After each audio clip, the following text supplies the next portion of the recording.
Welcome back, detectives. Let's dive into another horrible case. The case of Roxanne Wood. The only evidence found at the crime scene was a drop of semen. It took 35 years for the victim's relatives to discover who brutally took the life of their loved one. Roxanne Woods was born on April 15, 1956, in the small town of Nels, Michigan. She was the first child in the family, followed by younger sister Janet. When Roxanne was 16, her younger brother Brad was born. Then their parents' marriage began to deteriorate.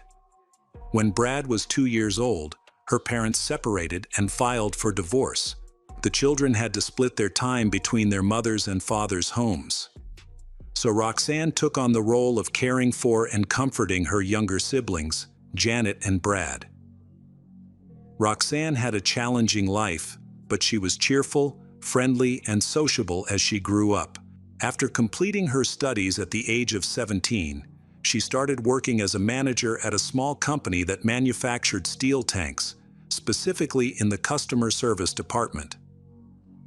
One day, a handsome young man came to the office.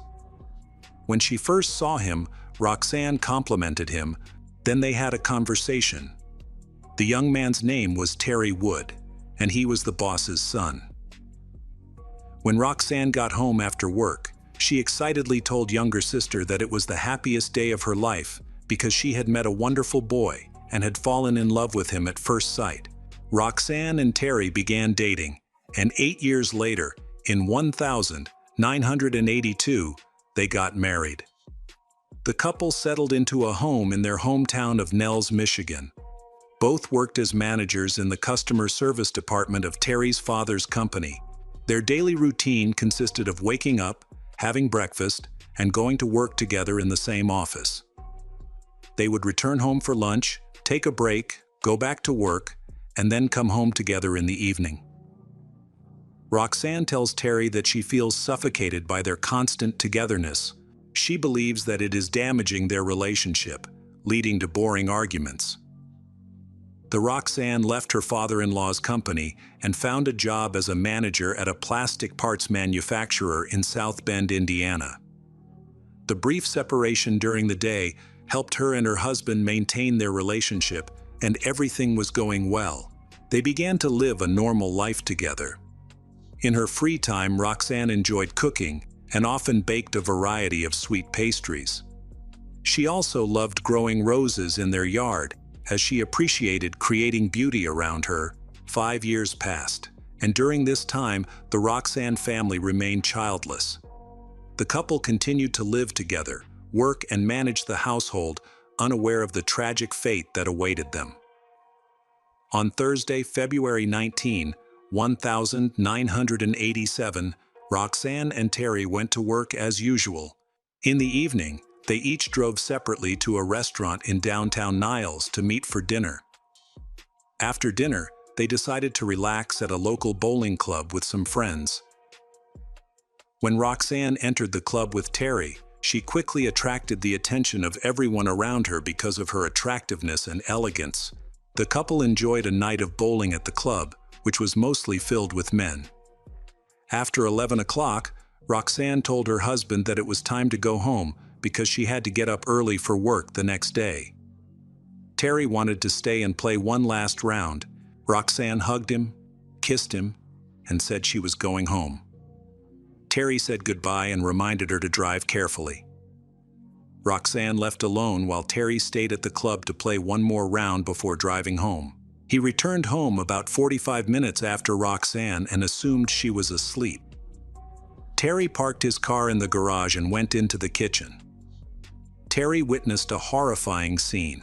His wife, Roxanne, lying on the floor in a pool of blood, her panties down to her ankles. Terry rushed to her side, hoping she was still alive. He lifted her head and tried to check her pulse, but quickly realized she was dead. In a panic, he rushed to the phone. He slipped on the bloody floor but managed to stay on his feet.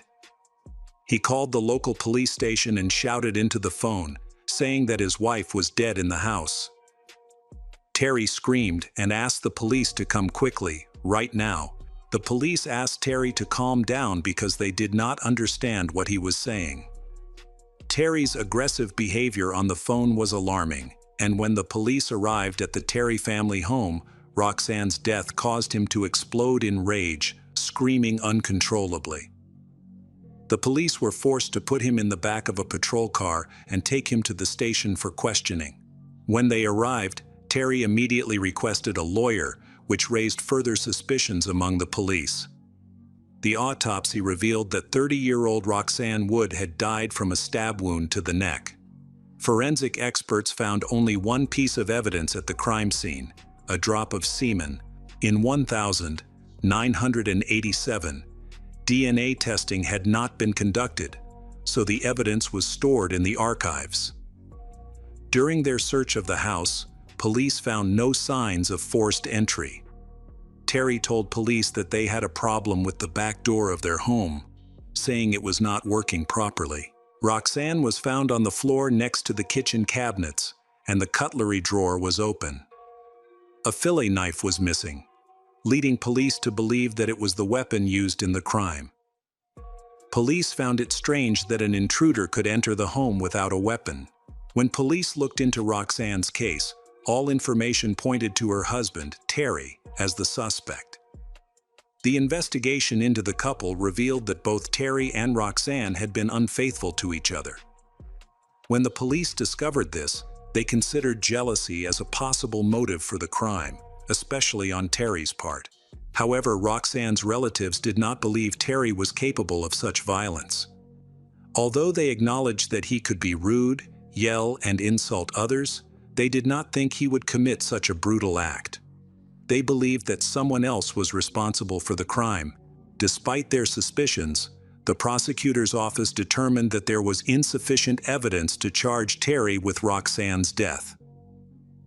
After the investigation, there were still no new clues, so the investigation was stalled. For many years, the case remained unsolved. Many Nelson residents blamed Terry for Roxanne's death.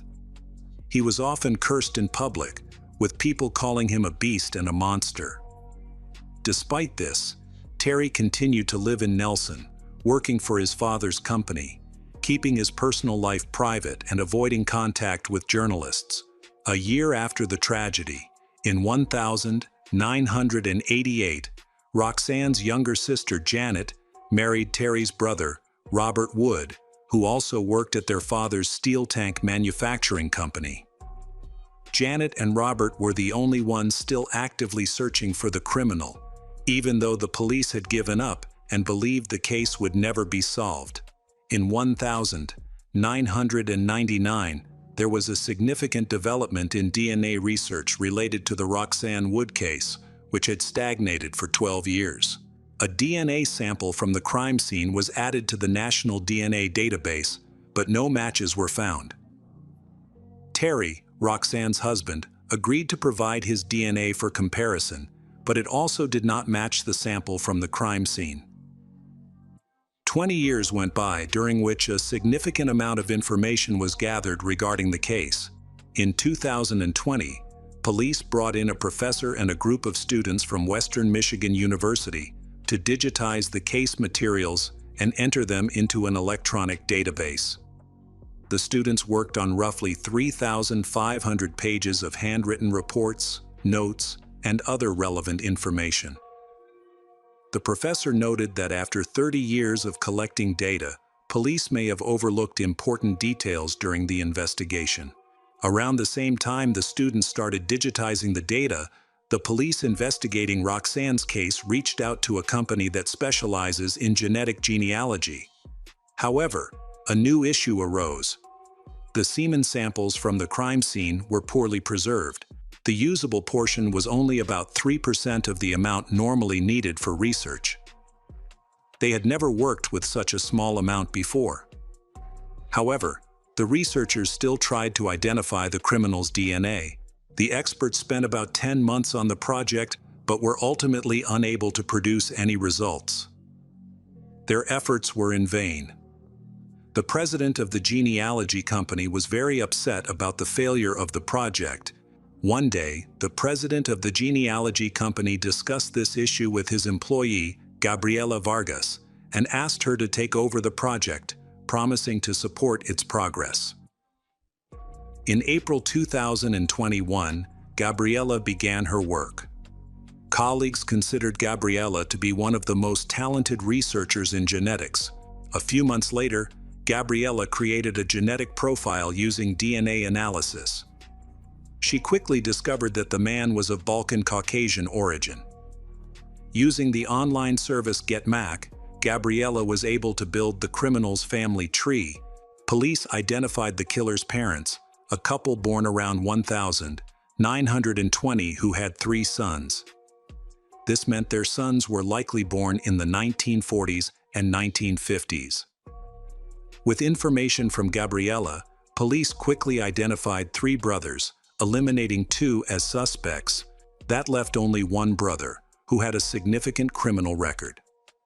Michigan State Police believe they have finally identified Roxanne Wood's killer after 34 years, Patrick Gilham. In 2021, Patrick Gilham, 66, lived just a few miles from Roxanne Wood in South Bend, Indiana, where she also worked. Patrick was an alcoholic and a drug addict. When police looked into his criminal record, they discovered that 8 years before Roxanne was murdered, he had been charged with assaulting another woman.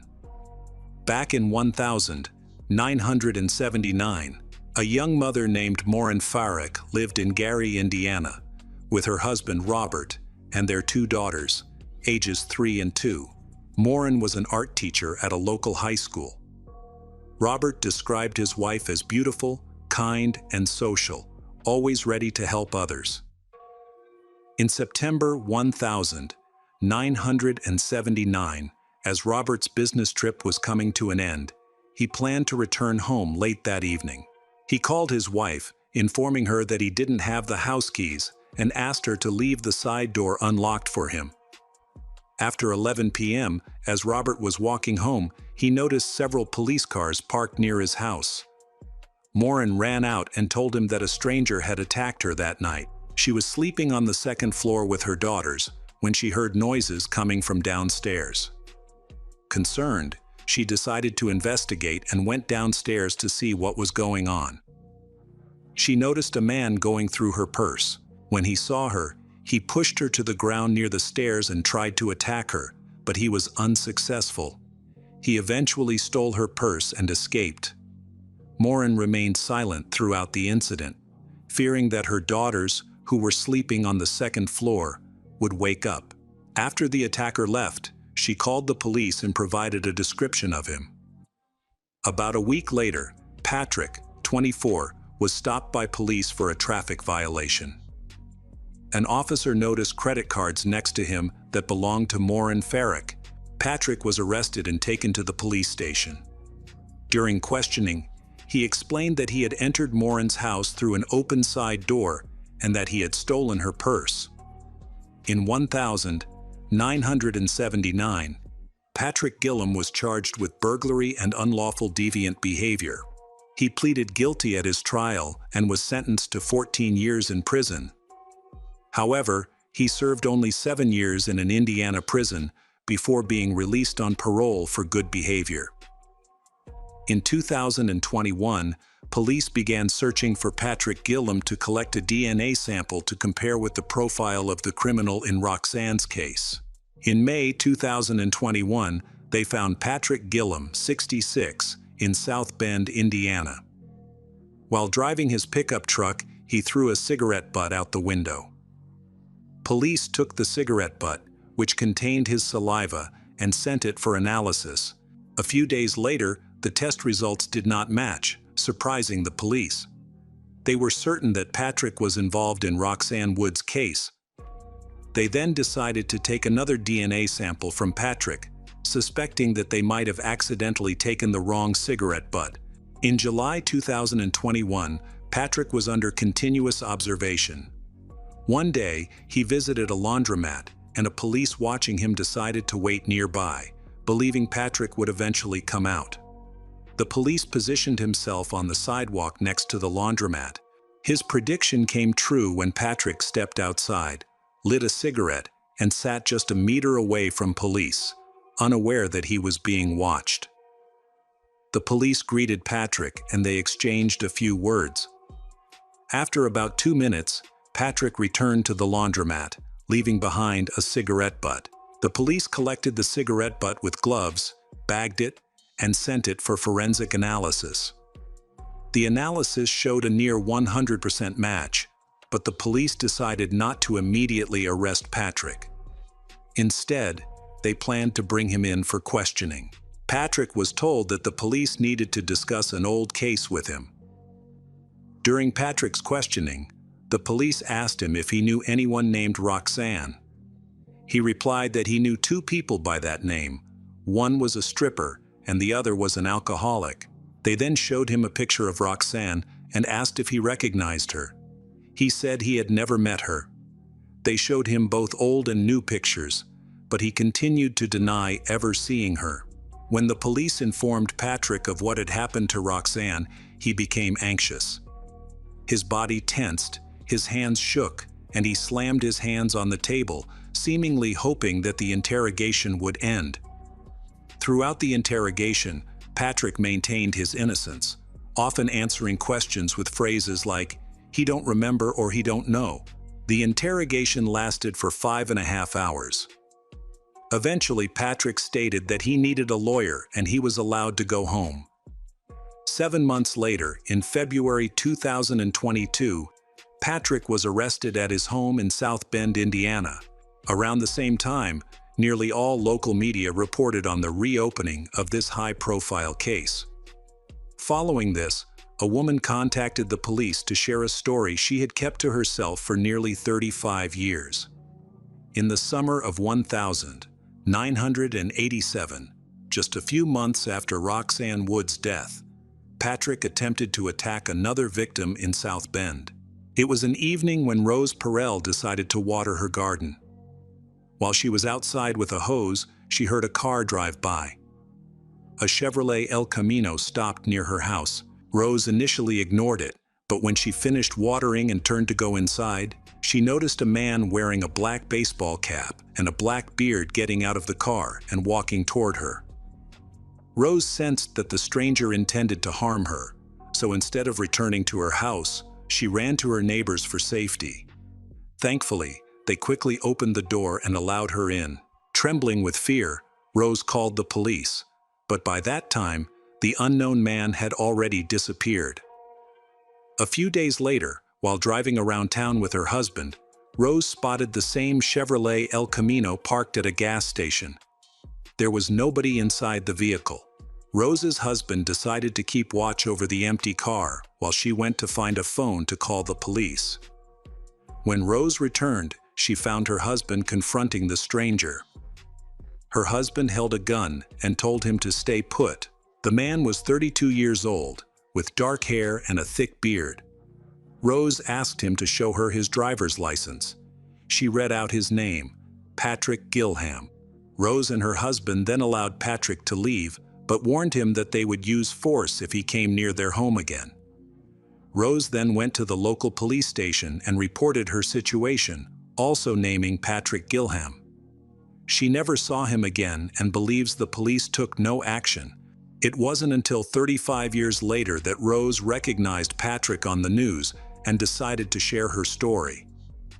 She believes that if the police had taken her testimony seriously in 1987, the Roxanne Wood case could have been solved much sooner.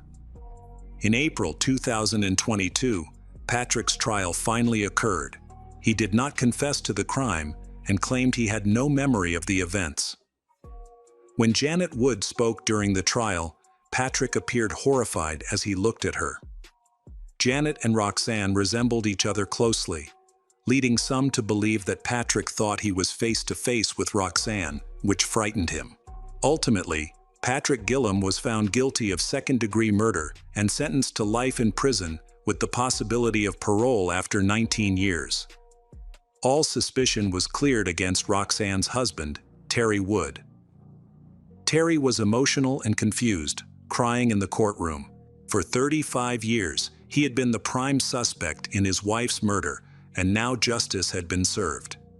He continued to avoid the press and kept his private life private. Roxanne's family finally found peace. Her siblings Janet and Brad were relieved to learn the truth. Janet shared that after the trial, she had a dream in which she and Roxanne were walking near the cemetery gates. They were laughing and talking, as Roxanne told Janet that it was time for her to leave. She reassured her loved ones not to worry or cry, saying that she was fine.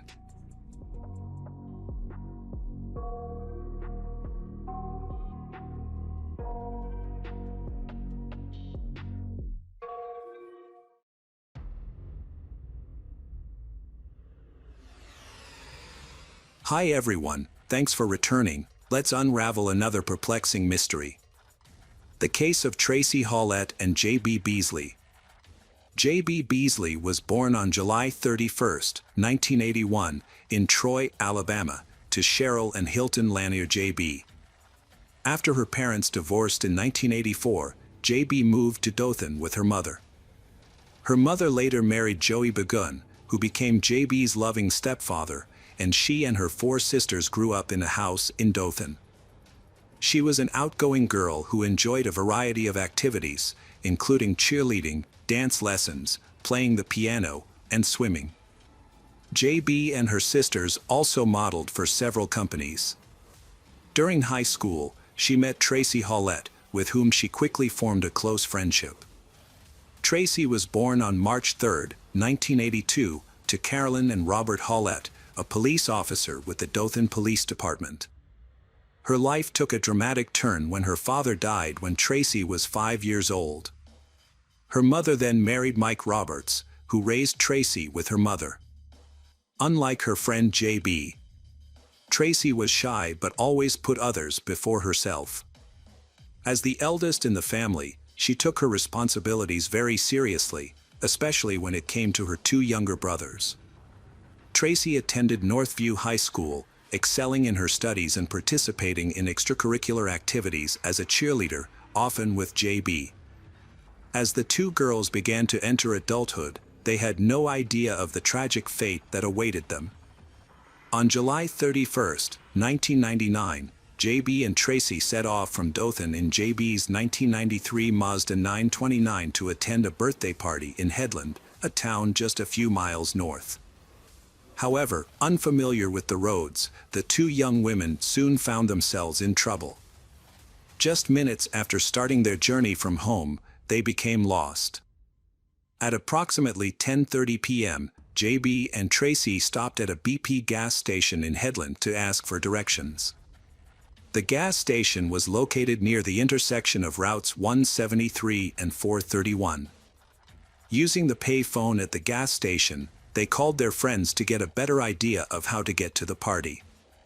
However, after driving on, J.B. and Tracy found themselves in Ozark, Alabama, about 24 miles northwest of Headland, instead of their intended destination. Still confused about the directions, the girls stopped at the Big Little store at 11:30 p.m.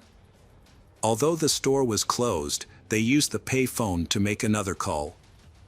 This time, Tracy called her mother to tell them they were lost, in Ozark, and planning to return home. A woman, Marilyn Merritt, and her daughters then stopped at a gas station to buy a soda. Tracy and J.B. approached them and asked for directions to Dothan. Marilyn explained the route as best she could, and the girls seemed to understand. She found the girls polite and well-mannered and noted that their car was clean.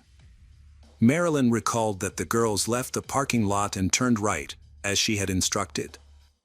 However, at that time, J.B. and Tracy had not returned home.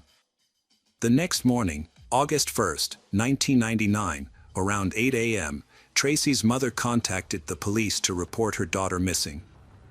Police soon discovered their first clue regarding the girl's disappearance. After Tracy was reported missing, police found J.B.'s car on Herring Avenue in Ozark. What was unusual about the discovery was that the car's gas tank, which had been full the day before, was now nearly empty. The car showed signs of having been driven in muddy conditions, but the doors had been locked, although the driver's side window was partially rolled down. There was no evidence of forced entry. Inside, police found JB's driver's license on the dashboard, as well as the girls' wallets, which still contained cash. However, the car keys were missing, and neither Tracy nor JB were found. A fingerprint on the locked trunk lid led police to believe something was seriously wrong. As they surveyed the scene, they suspected the trunk might contain vital clues but were hampered by the lack of a key. However, after 6 hours of investigation, they found an interior latch that allowed them to open the trunk without a key. When police opened the trunk, they made a horrifying discovery: the bodies of 2 girls inside. Both victims were fully clothed, but their pants were soiled from the waist down. Each had been shot once in the head. An autopsy revealed that Tracy had been shot in the temple, while JB had been shot in the right cheek. Tracy's body also showed a 9mm shell casing in her leg, scratches on her arm, and spikes stuck in her jeans. JB's clothes, especially her new shoes, were muddy and dirty. Police discovered that the 2 girls had likely been shot inside the trunk, although initial signs suggested an execution-style killing. After notifying their families of the discovery, an official murder investigation was launched. Police found the girls' wallets, jewelry, money, and credit cards still in the car, indicating that this was not a robbery. Autopsies revealed no alcohol or drugs in the victims' systems. Additionally, the autopsies confirmed that neither girl had been sexually assaulted before her death, ruling out a sexual motive. 2 months after Tracy and JB's murders, the State Crime Lab released a report revealing the presence of unidentified semen on JB's clothing and skin. Despite this new evidence, the fingerprints found on the trunk lid remained a mystery, as there was no match in the database. With no clear leads, the investigation stalled. As news of the girls' deaths spread rapidly, police still had few leads to identify a suspect. A reward was also offered to try to gather information related to the murders, but no new leads were discovered. However, police soon received an unexpected breakthrough in the case. A month after the discovery of JB and Tracy's bodies, Johnny William Barentine, 28, a longtime resident of Ozark, came forward to the local police department on September 1st. Johnny claimed to have witnessed the girls' murders. He testified that on the night of the murders, he had gone out to buy milk for his 2-year-old son around the time Tracy called from the Big Little Store pay phone. At 1 a.m., Johnny returned home visibly upset and initially told his wife that he had been hit by a black truck near Herring Road. However, during a 4-hour interview with Ozark police, Johnny gave 6 different accounts of what he knew. He initially told Ozark Police Chief Tony R. Spivey that he saw a black truck speeding away from the area where the girls' bodies were discovered. Unfortunately, his story continued to change and contradict throughout the interviews. Johnny initially claimed that he picked up a tattooed stranger and drove to the Big Little Store. He later said that the stranger got into a car with 2 girls, whom he recognized as the 2 girls who were later found dead. Johnny said that the group drove to Herring Avenue, where the stranger forced the girls out of the car, leading to a struggle as the girls tried to escape.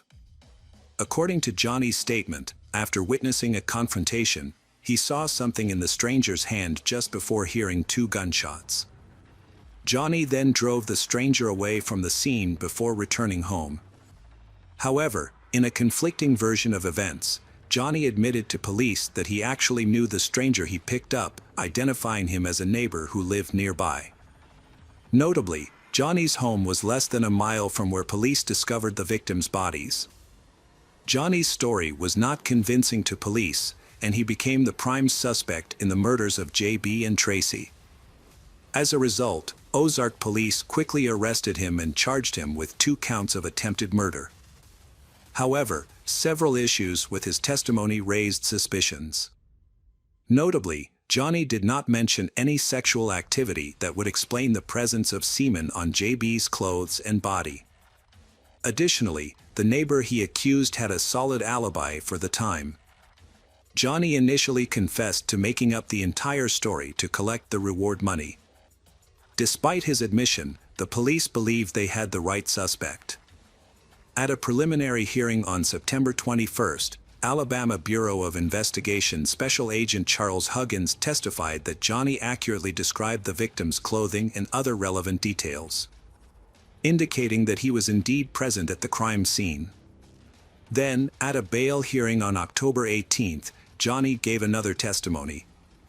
He proclaimed his innocence, saying that he never picked up a man with a tattoo or witnessed anything on the night of the murder.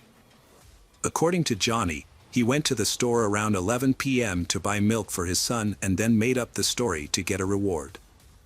The judge denied him bail and he was sent back to the Dale County Jail in Ozark. Throughout this time, Johnny's family members remained supportive of him. They gave interviews to the media, expressing their belief in his innocence and stating that he was incapable of harming anyone. Johnny's attorney, Bill Kimmons, argued that his client had no involvement in the murders of Tracy and J.B., emphasizing that the 4-hour interrogation had affected Johnny, who was trapped in his own false confession. Johnny's defense also pointed out that he had only completed 7th grade and part of 8th grade. He said his client was in special education, suggesting he was incapable of planning the heinous crime. After further investigation, it was discovered that Johnny's DNA did not match the semen found on the victim's body and clothing. As a result, he was released from prison on December 17, 1999. In January 2000, a Dale County grand jury chose not to indict Johnny, officially clearing him of any suspects in the murders of Tracy and J.B. This development led to a setback in the investigation, with criticism directed at the police methods used and doubts raised about the Ozark Police's ability to handle the case. However, police continued to focus on other potential suspects. During the investigation, a man from Michigan was identified as the prime suspect. He had attended a party the night of the murders near the area and JB's car was later found. The man had left town shortly after the murders, raising suspicion. Police interviewed him 3 times in Michigan but were unable to provide a clear explanation for the 3 to 4-hour gap in his alibi for the night of the murder. However, these statements were never made public by police. The case against him was eventually dropped after DNA evidence proved his innocence. Another key lead police are investigating is the driver of a small white pickup truck that was spotted at the Big Little store. Security footage captured the truck at the gas station when JB and Tracy stopped to call Tracy's mother from a payphone.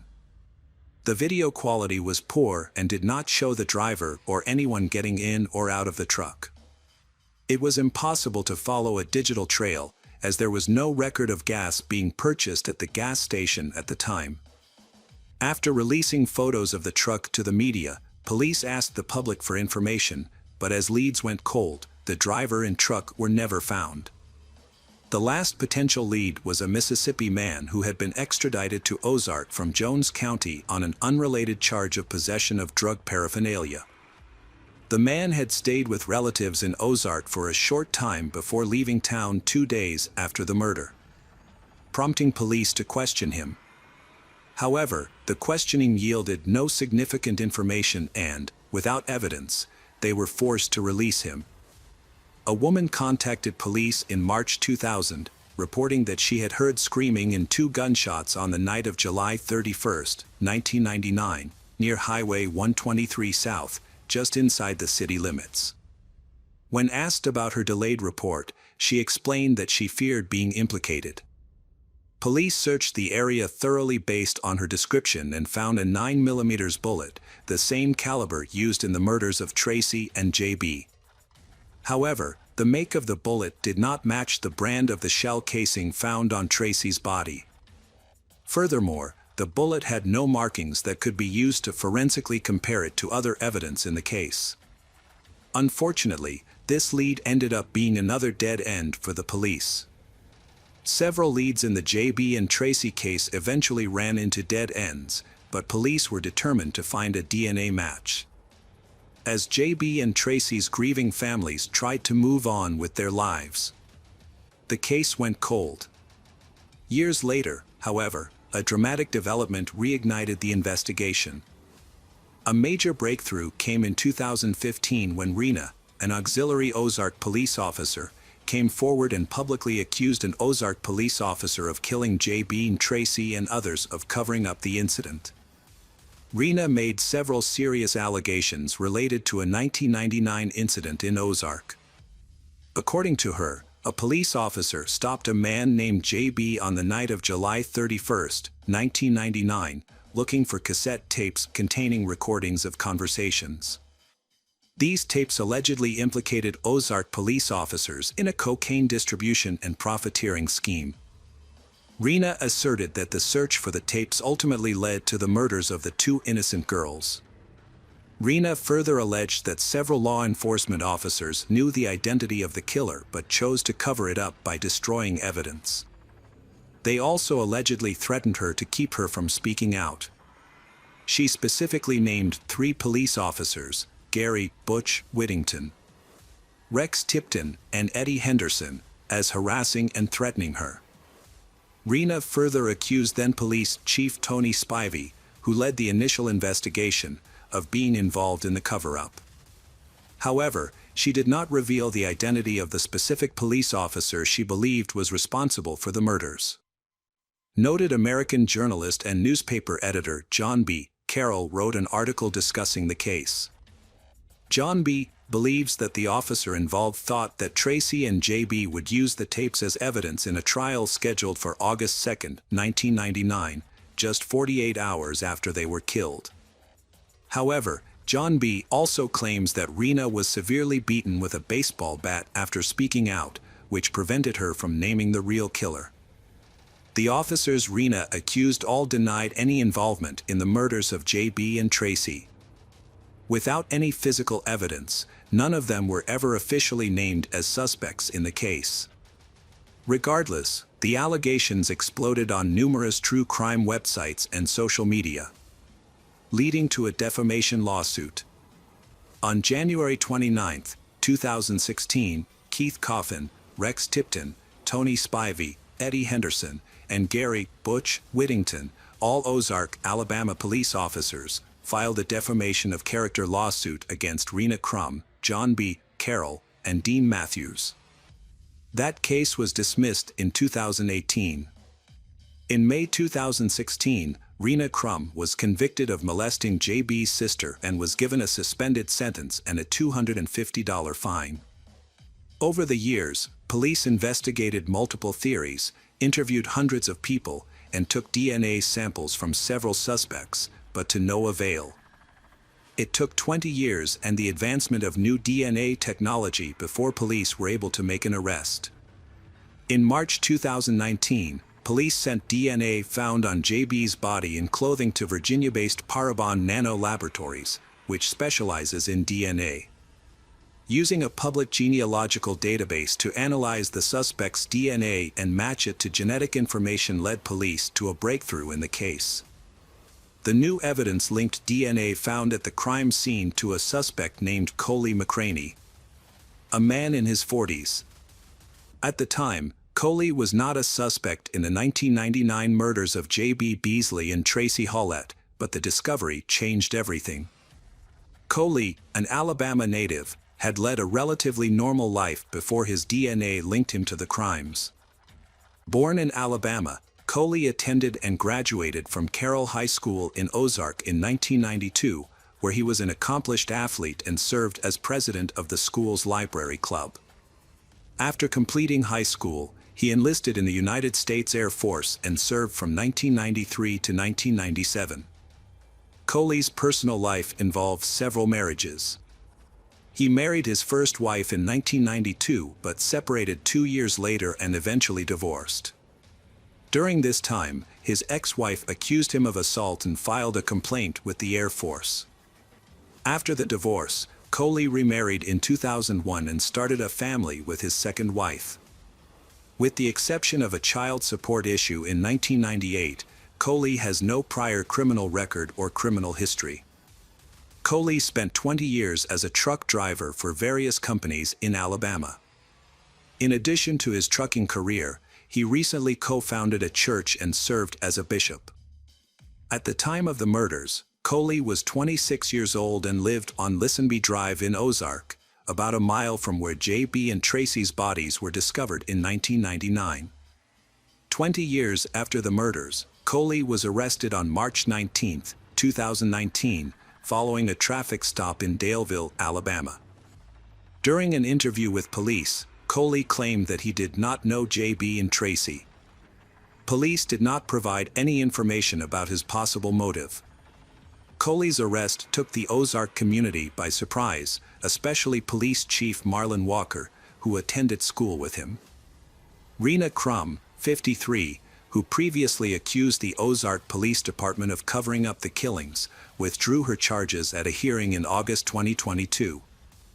Coley McCraney, 49, is facing 5 counts of attempted murder for the shooting deaths of J.B. Beasley and Tracy Hollett and is being held without bail in the Dale County Jail ahead of his trial, which is scheduled for April 17, 2023. At trial, Coley admitted that he knew J.B. He had a conversation with J.B. several weeks before the killings in which she introduced herself as Jennifer at the Wiregrass Commons Mall. He testified that on the day of the killings, he and J.B. had consensual sex in his truck. He said he never knew that Jennifer was J.B. Beasley. On April 26, 2023, a jury found Coley McCraney guilty on all charges and sentenced him to life in prison without parole. In July 2023, a Dale County District Court judge denied Coley's request for a new trial.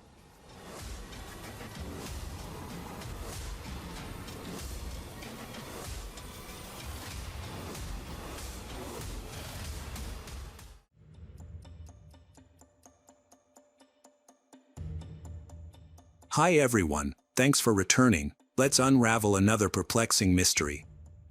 The case of Rachel McLean. Rachel McLean returned home to Blackpool, UK, for the summer of 1990. She was 18 years old and had just finished her first year at Oxford. Rachel was very busy with her studies and spent all her free time studying. She had a healthy lifestyle and played sports. Rachel had many friends and loved heavy metal music. She joined a local charity, where she worked during the summer. While on a day off, Rachel was relaxing with friends at a local club when she met a bartender named John Turner, who had long brown hair. John was from Nottingham and had returned to Blackpool for the summer. Rachel found him attractive and easy to talk to, so they quickly became interested in each other. That night, they chatted. John attended Rachel's 19th birthday party. After the party, they had a passionate night together.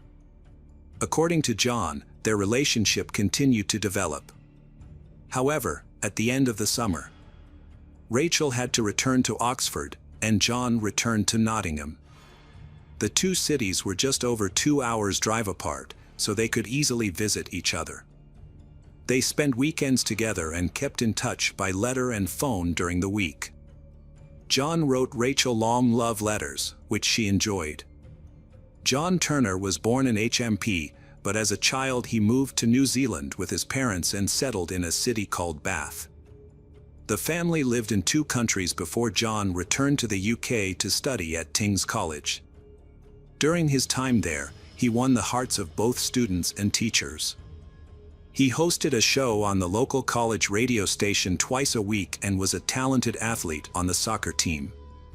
Rachel McLean was a promising student. Her literature teacher at college admired her achievements. Rachel started college in the same year as John.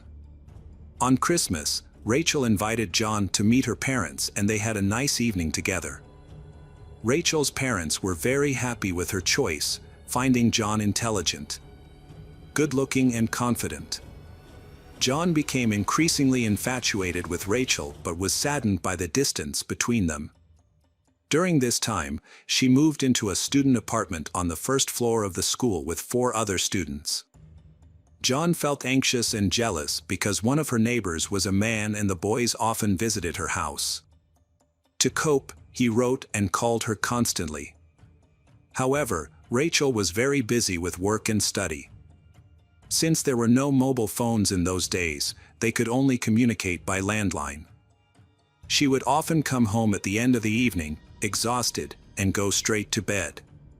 She did not have the opportunity to communicate with John regularly. His dissatisfaction increased with each missed call and he became increasingly jealous. His possessiveness became evident during this time and he complained to her, which began to annoy Rachel. On February 11th, she sent him a Valentine's card, calling him the only love of her life. However, around that time, she wrote in her diary about her lover in very unflattering terms. It seemed that she had doubts about whether John was the person she could spend the rest of her life with. On Valentine's Day, John proposed to her, but she unexpectedly refused, which shocked him. She explained that she was not ready. John said that he understood and would wait. They continued their relationship, calling each other occasionally and rarely seeing each other.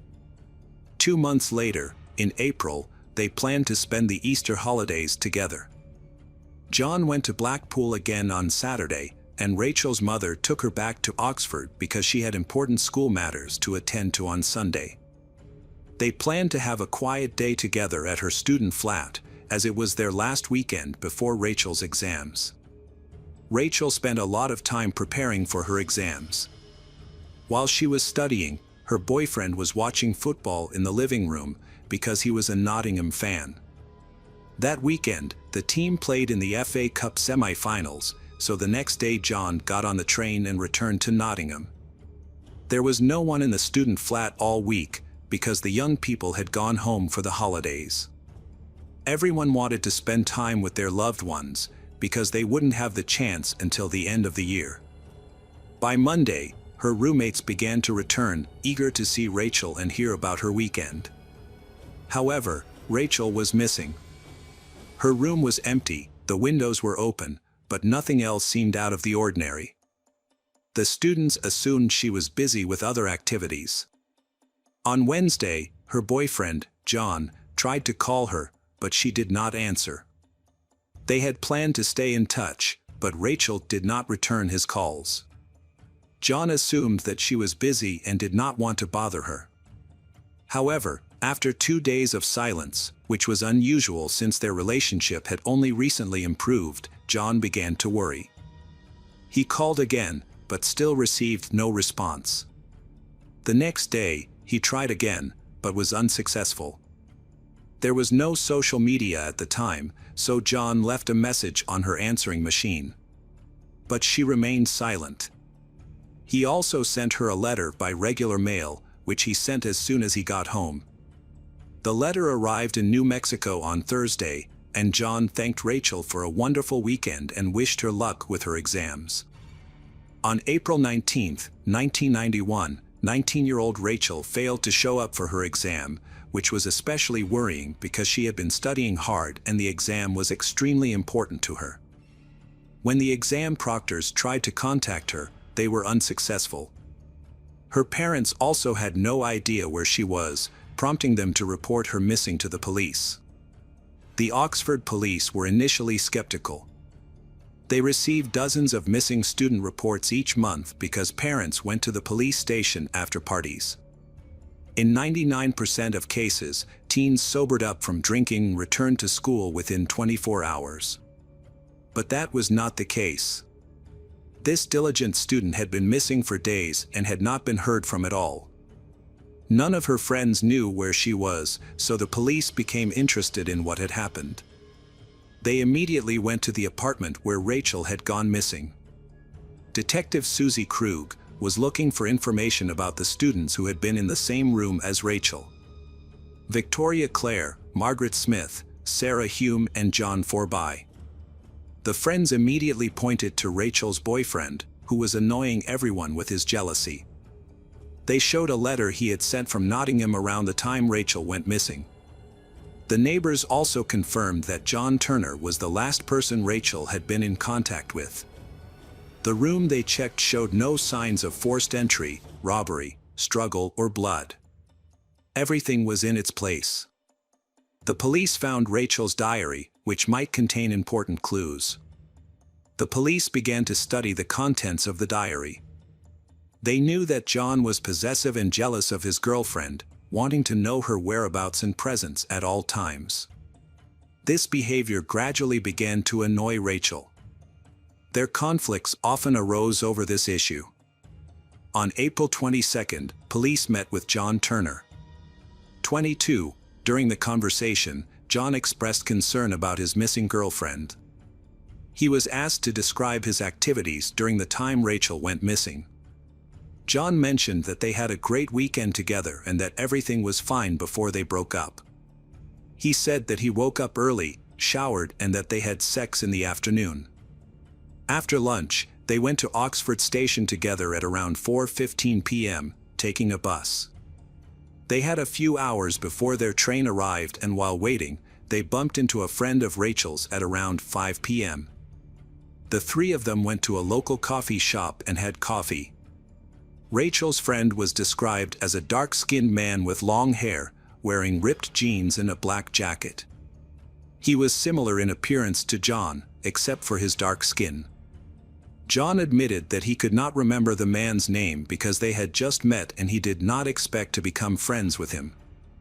According to John, the man offered to drive Rachel home in his car. She agreed, and then John and Rachel said goodbye. John returned to Nottingham, while Rachel went with her friend to her apartment. However, John's story about the man was very suspicious. The police suspected that John was lying, and he quickly became the prime suspect in Rachel's disappearance, as she had been missing for a long time, leading to concerns that she might be dead or imprisoned. Urgent action was needed. First, it was important to learn more about the prime suspect, as he was the last known person to have had contact with Rachel, and his story about a black man needed further investigation. Rachel's disappearance left everyone baffled because none of her roommates or friends remembered her having such a friend. In order to gather more witnesses, the police shared information about the case. From the beginning, there was no reason to think that she had run away. The police first checked this possibility by talking to Rachel's family and friends. Rachel had no problems with her loved ones, friends, studies, or personal life. She was eagerly preparing for exams, which made it impossible for her to not attend. Rachel never complained about any problems, nor did she suffer from drug addiction or mental problems. People like her usually do not run away, and all of her belongings were left untouched. This allowed the police to rule out the possibility that she had run away on purpose. The police were skeptical of John's testimony and assigned a police officer to approach him and gain his trust. The officer's job was to observe John's reactions and behavior while updating him on the investigation. From the beginning, the officer suspected John of lying to them, noticing that he became nervous when talking about Rachel, despite his attempts to hide it. Despite these suspicions, a week of surveillance did not reveal any useful information to help the case. Meanwhile, the police were searching the neighborhood for witnesses, K9 units were working with dogs, and divers were examining local waters. Several people remembered seeing John, but no one could confirm that he had left the house with Rachel. In addition, he had not been behaving suspiciously, so this witness's testimony did not add anything to the search. During this time, John continued to cooperate with the investigation. He even helped create a composite sketch of the man who, according to him, was supposed to drive Rachel back to her apartment. John believes this friend was responsible for her abduction. It has now been 2 weeks and police believe she is no longer alive. No ransom demands have been made, ruling out kidnapping as a motive. Search teams, including police, rescue workers, and volunteers, have scoured a large area around Oxford, including drains and boating holes, but their efforts have been in vain. The police examined Rachel's diary and discovered her true feelings for John, a disturbing mix of hatred and pity. She expressed that she was unable to confront him directly or leave because she was afraid. Rachel had no genuine feelings for John, and her Valentine's Day gestures were more like a duty than a genuine expression of love. She knew that John was unstable and prone to losing control when angry. Afraid to face this reality, she admitted that their closeness was harmful and needed to end. In stark contrast, John described their relationship as happy, often emphasizing their frequent sexual activity during interrogations. Meanwhile, Rachel wrote of her disgust for him but felt powerless to stop their closeness. The police believe he may have killed her after reading her diary and discovering her true feelings, but more evidence is needed to prove his guilt. John has been actively cooperating with the investigation. He has attended a press conference to draw public attention to the search for Rachel and to help reconstruct the last day he spent with her. John describes the events at the station, claiming that a stranger, whom he says was a dark-skinned friend of Rachel's, was involved in her disappearance. The plan is to closely monitor John's reactions and behavior during these events, as experienced journalists can identify inconsistencies in his story. Many people have noted that John's description of the dark-skinned guy closely matches his appearance, including his clothing, except for his skin color. It is as if he was trying to describe himself but changing his race. In addition, the public took note of John's strange reactions when asked if he thought Rachel was still alive. He vaguely stated, in his heart, he wanted to think so, which further aroused suspicion among the conference attendees. Throughout the conversation, the guy's smile never seemed to disappear. This event greatly promoted the investigation into Rachel's disappearance. Several random witnesses who were watching the press conference on television clearly remembered the events of the day the girl disappeared at the train station. They contacted the police, saying that only John was at the cafe at the station, there was no girl or anyone else with him. Among the witnesses was a man sitting at the next table. He noticed that John seemed very nervous while drinking coffee, constantly looking around and startled. According to this witness, at one point, John took out a piece of paper and started writing. Perhaps Rachel was no longer alive at that time, and John began writing the same letter he had sent immediately after arriving in Notting. All this was done to create an alibi for himself. It has been established that John and Rachel went to the station together by bus, although there were no cameras there at that time. However, during that time in the city, all passengers who boarded the bus and paid for their tickets were monitored by special electronic devices. It was impossible to ride without paying. When checked, it was discovered that Rachel had not paid for the trip, which showed that she was not with John and could not have been there that day. Therefore, John lied. The reason for his lie remains unclear, and it is still unknown where Rachel's body could be. Police suspected that her remains might still be in the student apartment or somewhere on campus. Surveillance cameras covered the area around the building, but none of them showed John carrying any large, suspicious items. Police requested a floor plan of the student dormitory and discovered that there were voids under the floorboards. Police returned to the apartment where Rachel had lived and removed the floorboards. There, they found her body tightly packed in a bag, only 20 centimeters high. The cold weather at the time slowed the body's decomposition. In addition, the space between floors was structurally well ventilated, so the decomposing body did not emit a foul odor and was not discovered until 19 days after her death. Because Rachel's body was so well preserved, the forensic expert was able to determine the circumstances of her death with a high degree of accuracy within an hour. John was then questioned by the police. Initially, he refused to answer police questions. However, the next day, he confessed to killing Rachel. He said that after watching a football match, he proposed to Rachel, hoping that she would accept, but she refused. The couple exchanged a few words. As a result, he lost his temper and attacked her. In his confession, John admitted that he did not understand why she refused to get engaged. She did not want to answer for a long time but finally admitted that she had been having an affair and that she was not sure that she was ready to commit her life to John. In response, he insulted her. Rachel tried to hit him, and after the slap, he lost control and pinned her down on the chair with his weight, preventing her from moving. John claimed that he did not remember what happened next. When he regained consciousness, he found himself sitting on a couch in front of Rachel's lifeless body. Forensic experts confirmed that Rachel had been strangled. There was a deep, thin mark on her neck, indicating the use of an object rather than hands. The tie Rachel had given him for Christmas was missing from the crime scene and from John's belongings, believed to have been used to kill her. After a while, he decided to dispose of the body.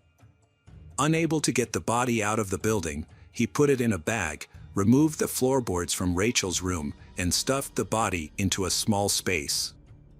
He then quietly reinstalled the floorboards. John then packed his things and headed to the bus station. While waiting for the train at a coffee shop, he wrote a letter to Rachel. In the letter, he thanked her for the weekend they spent together and mentioned a black man who was supposed to drive her home, which was a made-up story. He had invented this character to support the lie he had created. He also expressed concern for his girlfriend, who would be alone for several days. After sending the letter, he called her several times and left messages on her answering machine. John then wrote another letter, addressed to Rachel in New Mexico, saying that he had tried to call her several times during the week and was very worried, hoping she would call back soon. This deception allowed him to fool the police and the public for 19 days. Afterward, despite his confession, John Turner maintained his innocence. In December 1991, John claimed that his actions were in self-defense. He wanted to avoid a life sentence for premeditated murder, so he argued that the girl's death was accidental. Rachel was described as argumentative and unfaithful, often insulting John. John also stressed the humiliation he suffered at the hands of Rachel. He had erectile dysfunction due to the disease and claimed that she constantly criticized him for it. This was especially difficult during the outbreak when he was unable to have sex with her due to pain in his groin and abdomen. In court, his lawyer portrayed him as the victim. He was a caring man in love, dreamed of marrying Rachel and proposed to her twice, both times being rejected. Of course, all of this is not true, because judging by the diary entries, the girl was generally uncomfortable with intimate contact with John. There is no evidence that Rachel had any intrigue or relationship with anyone else. Rachel's close friends did not know about any other guy. Many believe that she made up the story of the affair to justify her quick breakup with John, but it is possible that she never actually said this, it was just his word. In the end, the jury did not believe John and he was sentenced to life in prison, with the right to parole. John's story does not end there. While serving his sentence, he developed a relationship with a 20-year-old woman who looked exactly like Rachel.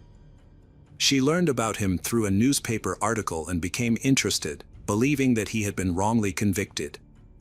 Despite being imprisoned, they began a romantic relationship. Lawyers continued to fight for John's release and maintained his innocence. In 2003, after 11 years behind bars, John was paroled. He returned to New Zealand, intending to start his life over.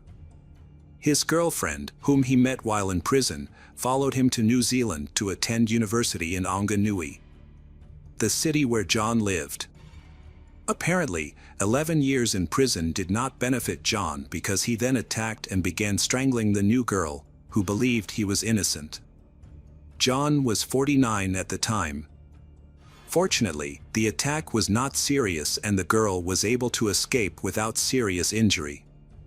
According to several witnesses and victims, John had lost control of his temper several times in the 6 months leading up to the incident. It was clear that he had anger management issues.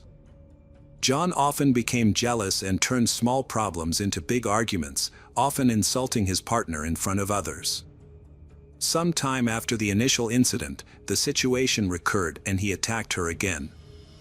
During this time, the couple were staying at a motel in the city of Wanganui. There, they argued again. John threw his girlfriend onto the bed, raised his fists and punched her in the face while holding her down with his weight. However, he regained his composure and left the room. A few hours later, the girl texted John, saying that she was ending the relationship. She said that he was dangerous and needed to attend an anger management program. In response, he flew into a rage again, returned to the motel and stormed into the room. He attacked her, tore her clothes off, demanded sex, hit her on the head several times and threatened to kill her. In 2018, the girl reported John to the police and he was charged with assault. He was sentenced to 2 years and 9 months in prison. The sentence was relatively light because the conviction occurred in New Zealand. If the attack had happened in the UK, he would have faced a life sentence. Despite the attack, his new girlfriend told the media that she believes anger management is still an issue for John and that he needs help. She hopes he can control his anger and that they can rekindle their relationship, despite the mental and physical abuse he has inflicted on her.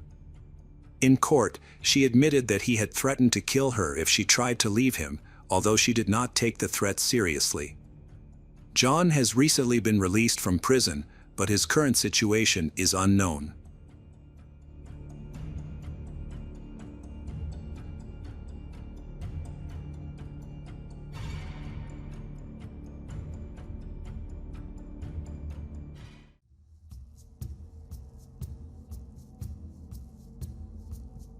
Welcome back, mystery lovers. Today's case is going to keep you on the edge of your seat. The case of Hannah Hill. Hannah Hill was an 18-year-old girl from Akron, Ohio, born on May 8, 1981. She had a brother named Justin.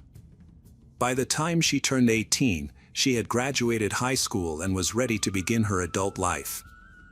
Hannah started searching for a job and secured a part-time position as a secretary. After summer, she planned to attend college. With her job, she was able to save money to buy a car. Hannah was beautiful and well-liked in high school. She had many friends and maintained close relationships with them. Hannah had a 19-year-old boyfriend named Brad. They lived together for a while, but their relationship became troubled, leading Hannah to move back in with her parents. A friend later informed Hannah's parents that the couple frequently argued, and these disputes usually ended with Brad hurling insults. When that didn't work, he sometimes resorted to physical force to assert his viewpoint. Despite these issues and her move back home, their romance continued. Friends advised Hannah to end the relationship, believing Brad was not right for her.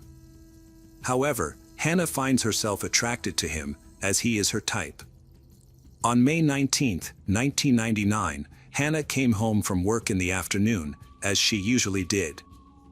After having dinner, taking a bath, and changing into her pajamas, she settled down to watch a movie. Hannah had no plans to go out that evening. However, while she was getting ready for bed, her friend Jennifer called. They talked for a while, and then Hannah unexpectedly decided to change her plans. Around 10 p.m., she changed her clothes and left the house. She told her mother she was going out for business and appeared worried as she hurried away. Her parents didn't have time to ask her questions or understand what was happening. Although they noticed that the phone call seemed to upset her, they weren't overly concerned since Hannah was an adult and often spent nights with her boyfriend or friends. They had no idea that this was the last time they would see their daughter alive. When the parents woke up in the morning, they noticed that their daughter had not returned home at the expected time.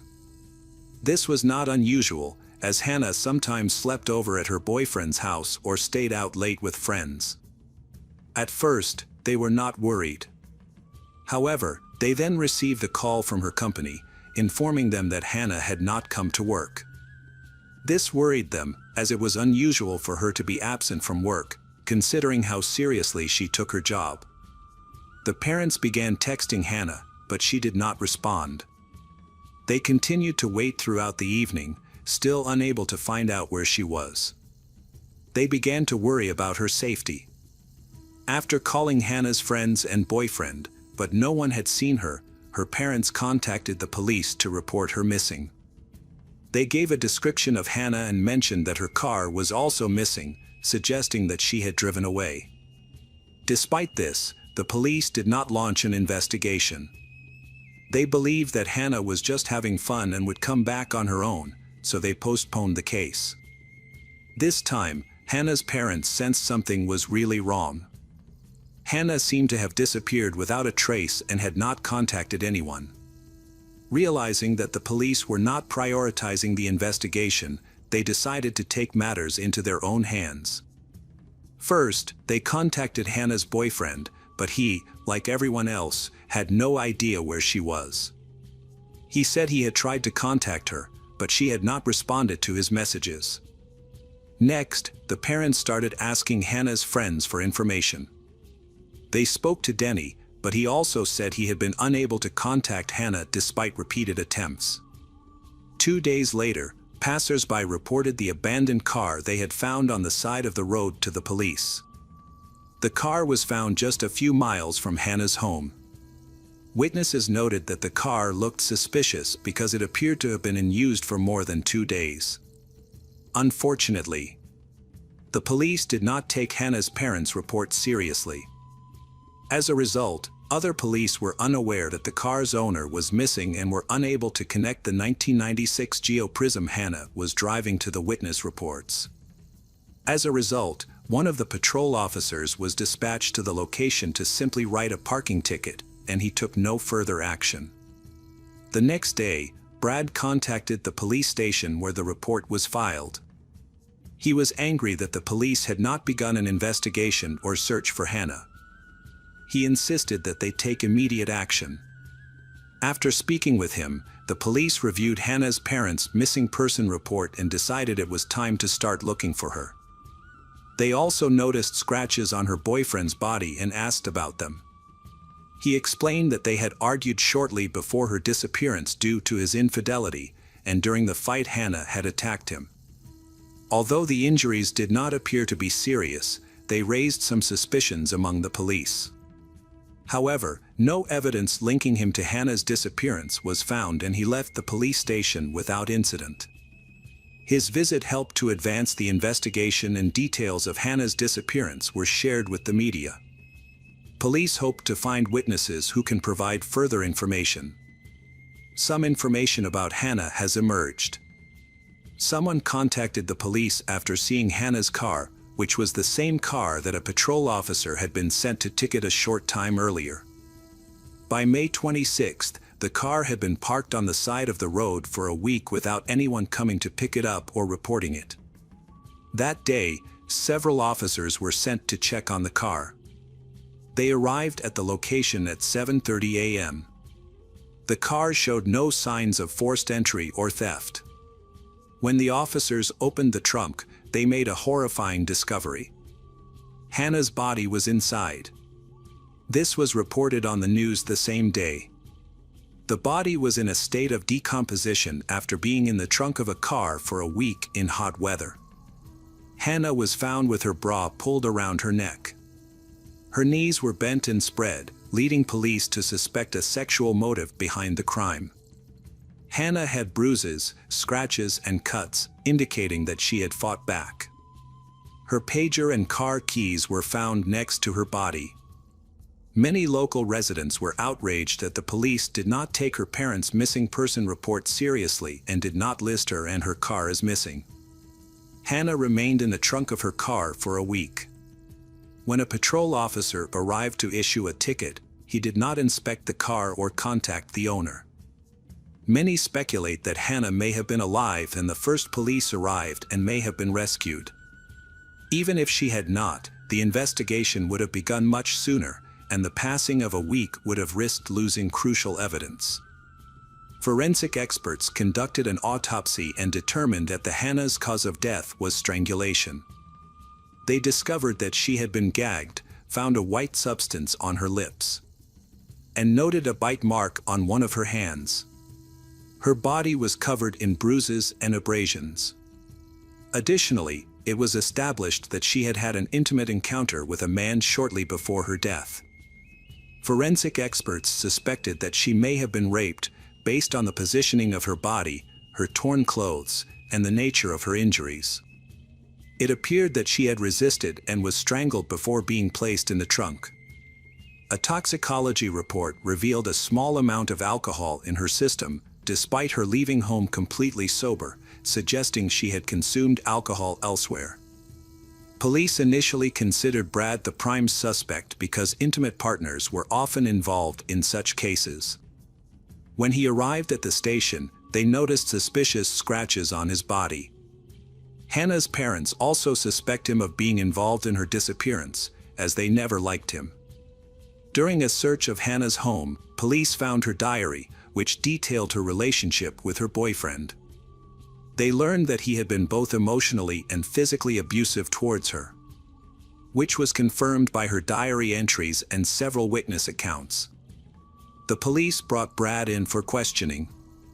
He claimed to have an alibi for the night of her disappearance, stating he was at a party with friends, where they watched TV and drank. Although his alibi was shaky, he passed a polygraph test. Police found him to be genuinely upset and concerned about Hannah, and his body language suggested he was being truthful. The police obtained a recording of Hannah's phone calls that night. They discovered that she had made 4 calls from her home phone. 1 call was to her friend, 2 calls were to Brad, and another call was to a guy named Denny Ross, who was a friend of her boyfriend, Brad. The police then checked Hannah's pager. They discovered that on the night of her disappearance, she had sent several messages to her friends, including Denny, who was mentioned in her diary. Recently, they had become closer and often talked to each other. However, Hannah's friend insisted that their relationship was not romantic. They became friends mainly because Denny's house was a popular spot for parties, as he lived alone without his parents, allowing people to enjoy themselves freely. Their interactions were purely friendly. The police began to view Denny, Hannah's friend, as a suspect in her murder since he might have been the last person to see her alive. Friends described Denny as potentially aggressive, stating that he always got what he wanted and could behave rudely. Police discovered that Denny had a legal problem 2 weeks before Hannah went missing. He had been arrested while selling illegal drugs for $500. Denny quickly admitted to drug possession and trafficking charges.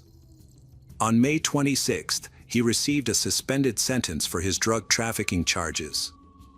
Police went to Denny's home to question him and investigate his possible involvement in Hannah's disappearance and murder. When police arrived, they found Denny wearing a cast on his arm. Surprisingly, he was on the phone and told police he was talking to a lawyer. Denny claimed that he had injured his hand in a fight a few weeks earlier. When speaking to the police, he mentioned that Hannah had called him around 11 p.m. on the night she went missing. He also provided a significant amount of new information that he had not disclosed in previous interviews related to the case. The police found this disturbing, so he was taken to the police station for further questioning. At the station, Denny said that night, he and Hannah talked for a long time about her boyfriend. She arrived feeling upset and unhappy in her relationship, expressing her frustrations and appearing ready to end it. After their lengthy conversation, they shared a kiss, and then she left around 1:30 a.m. He claimed he never saw her again and insisted she was completely sober. They didn't drink that night.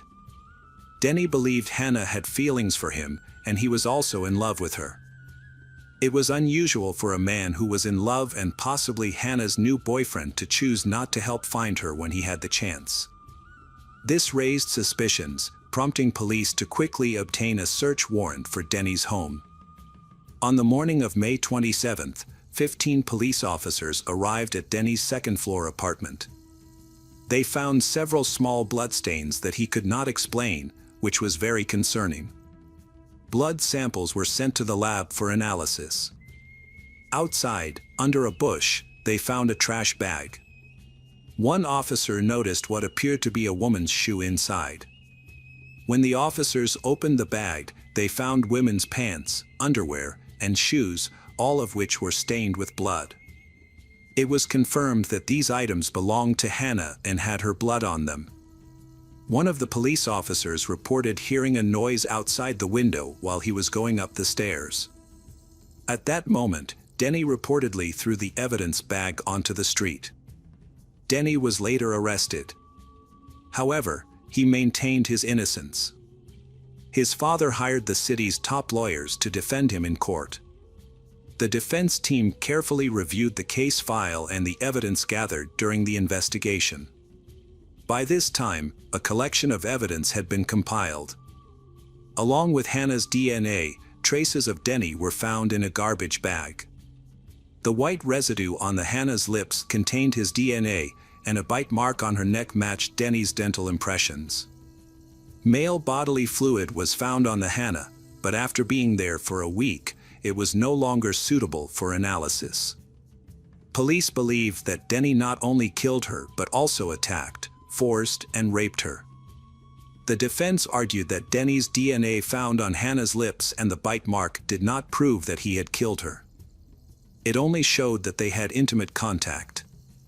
Furthermore, the defense emphasized that the police mishandled the initial investigation, leading to a lengthy delay in locating Hannah's disappearance. Instead of finding her within hours of her parents reporting the incident, it took police a week. To cover up their negligence, the attorneys argued the police tried to charge the first person they encountered. The attorneys noted that the police did not interview enough potential witnesses and did not look for other suspects, focusing only on Denny. The attorneys said that several bags of fast food were found in Hannah's car and that Hannah had stopped at a fast food restaurant shortly before her death. However, the police did not go to the restaurant to interview the staff. It is possible that Hannah encountered a dangerous person during her trip to the restaurant, leading to the attack and subsequent death. The defense argued that the blood found at Denny's house did not belong to Hannah, and that it was unreasonable to think that Denny with a broken arm could have raped and murdered a girl in his own home, since he could not have overpowered her with such an injury, especially given the complete lack of DNA evidence linking him to the victim's car and the evidence bag. The attorney argued that someone had intentionally framed Denny. The police have a different opinion. When police arrived at Denny's home, he allegedly threw an evidence bag out the window. However, Denny maintained that he did not throw the bag out the window.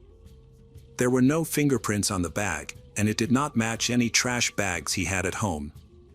Police also did not test the temperature of the bag, making it impossible to determine whether it had been outside for minutes or hours. Meanwhile, Hannah Hill was buried in a family plot in Kentucky the day after her 19th birthday. The trial of Denny Ross began on October 17, 2000. Hannah's friend, Jennifer Edwards, was the first to testify. She described Denny as an unreliable person who could be aggressive and physically violent. Jennifer said that after Hannah disappeared, she visited him. But he claimed that he had not seen Hannah before she disappeared, although in fact, they had met, which meant that he was hiding something. The lawyers argued that the bag had been placed under Denny's house by the real criminal. They stressed that Denny had no motive to kill Hannah. They were not romantically involved, they simply liked each other and had a future together. So why would he kill Hannah, the person he loved, and give up the chance to be with her? The defense argued that the Brad, who was extremely jealous and had previously been violent towards Hannah, might have been driven by jealousy towards Denny, leading him to kill his partner. The defense also pointed to scratches on the Brad's body that he had when he arrived at the police station. He admitted that Hannah had caused the scratches but claimed they occurred before her disappearance. However, this could have been a lie. The police's failure to investigate his statement thoroughly and the prolonged search for Hannah's body could result in significant penalties for police due to negligence. Thus, the defense believed the police were eager to close the case quickly to avoid facing serious consequences. Forensic experts had compelling evidence that the girl had been intimate before her death but were unable to prove this due to the state of decomposition. By the time the body was discovered, it was already quite badly decomposed, making it difficult to draw conclusions. However, the prosecution claimed that the nature of the injuries found on Hannah's body, her position, and the state of her clothing suggested that she had been brutally raped. A chemist analyzed the white substance found on Hannah's lips. The results showed that it was a common compound that could not be definitively linked to Denny. The expert noted that the same material was used in many different products. Therefore, it was impossible to determine with certainty that Denny was involved in the white substance on her lips. Meanwhile, the defense team has been working hard to prevent rape charges against Denny Ross, because under state law, he could face the death penalty for both murder and rape. At the time, the jury found the evidence bag near Denny's house suspicious. They struggled to understand why Denny would have kept the victim's clothes there for a week. Furthermore, if someone threw the open bag from the second floor, there was a chance that the contents would fall out. Instead, the bag lay neatly, as if it had been placed there intentionally to attract the attention of the police. As the jury deliberated their verdict, they discovered that a juror had reviewed documents related to Hannah prior to the trial. By law, jurors are not allowed to have third-party information in advance because it could create bias and influence their opinions. As a result, the trial was deemed invalid and a new jury had to be held. However, because the documents declaring Denny Ross innocent of rape had already been signed, he could not be indicted again for the same crime. As a result, the jury was discharged and Denny was granted a temporary release. After a year of probation, the main suspect was sentenced to 25 years in prison after he attacked with a knife and raped another girl, 32-year-old Jennifer. He beat her severely, breaking her collarbone and jaw. The girl pretended to be dead so that he would leave. She immediately contacted the police afterward. It is unknown whether he would have killed her if he had noticed signs of life. Investigators thought that she was very lucky, as Jennifer bore a strong resemblance to the deceased Hannah. Following this, the discussion of the murder of Hannah Hill resumed with renewed vigor. Despite the fact that a man could not be tried twice for the same crime of rape, he could be tried for murder.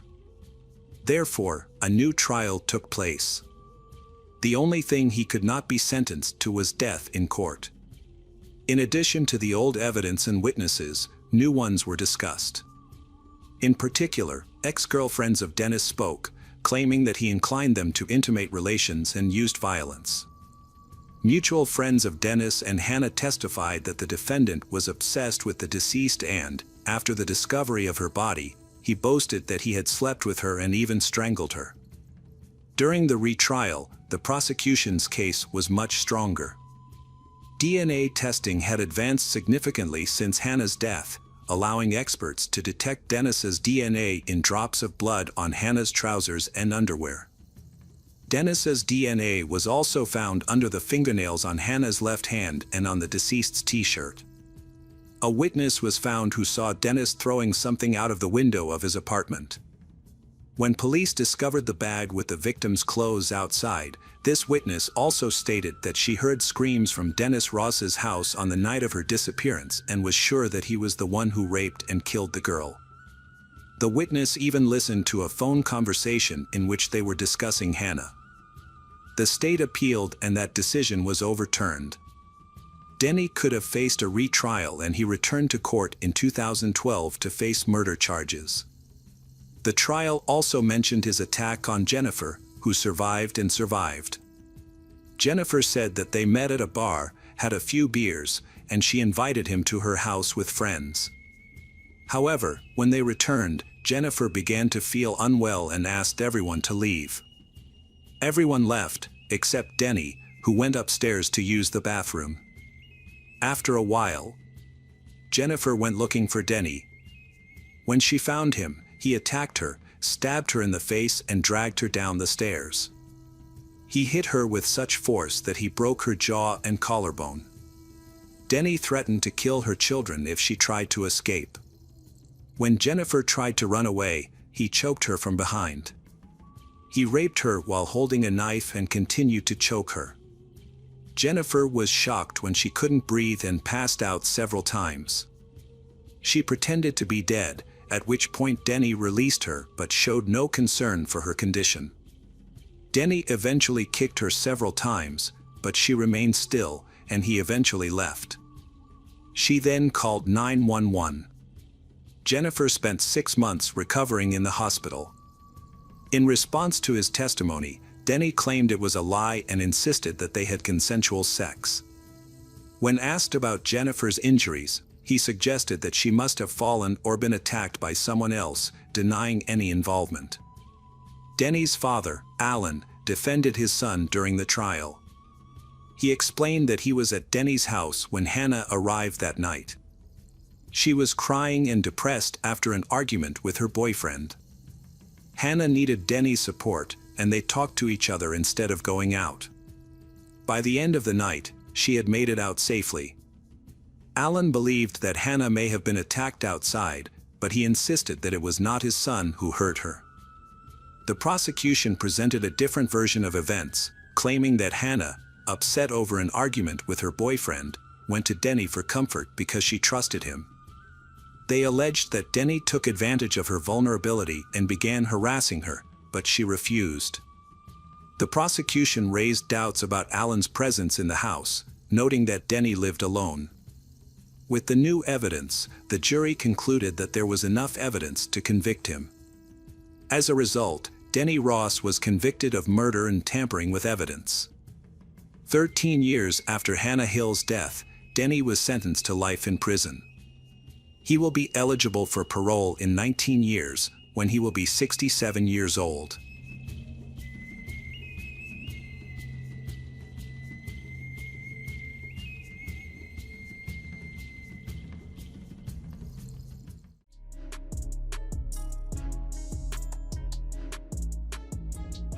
Hello again, true crime fans. We've got another mysterious case to explore. The case of Assunta Botera. Rosario Porto and her husband, Alfonso Botera, were wealthy individuals. Rosario's father served as an influential French consul, and her mother was an art teacher. Rosario followed in his father's footsteps. She became a successful lawyer. In 1997, she was appointed French consul. She inherited this post from her father. Alfonso was a well-known journalist. He and Rosario married in 1996 and they moved to a large apartment in an upscale area of Santiago de Compostela, Spain. Rosario had lupus erythematosus, which led doctors to advise against pregnancy. They decided to adopt a child abandoned by his parents and create a loving home for him. Adoption was challenging in Spain, so when they were in their early 30s, they chose to go to China for adoption. After navigating numerous bureaucratic hurdles, they arrived at an orphanage. Rosario immediately noticed a 9-month-old girl, and within 2 weeks, they resolved all issues to officially adopt her. When returning to Spain, the child's documents named her Assunta Fon Yan. This was notable since Assunta was among the first Chinese children adopted in the area. Initially, it seemed fortunate for her to join a respected and wealthy family, but unfortunately, this joy did not last long. Assunta was a highly capable girl. She excelled academically, studied multiple languages, practiced ballet, and attended music school. It seems that Rosario and Alfonso want to give her every opportunity to develop. On July 4, 2013, Rosario and her 12-year-old daughter, Assunta, went to the beach to cool off on a hot day. Assunta told a terrifying story about a man wearing a black mask and gloves who tried to strangle her the night before. The longer the girl talked, the more she lost control, and finally, her mother cried. She knew about it, she was there when it happened, but for some reason she did not contact the police. On the night of September 21st, 2013, at 10:30 p.m., Rosario and Alfonso were at the police station for another reason. They reported their daughter, Asunta, was missing for several hours.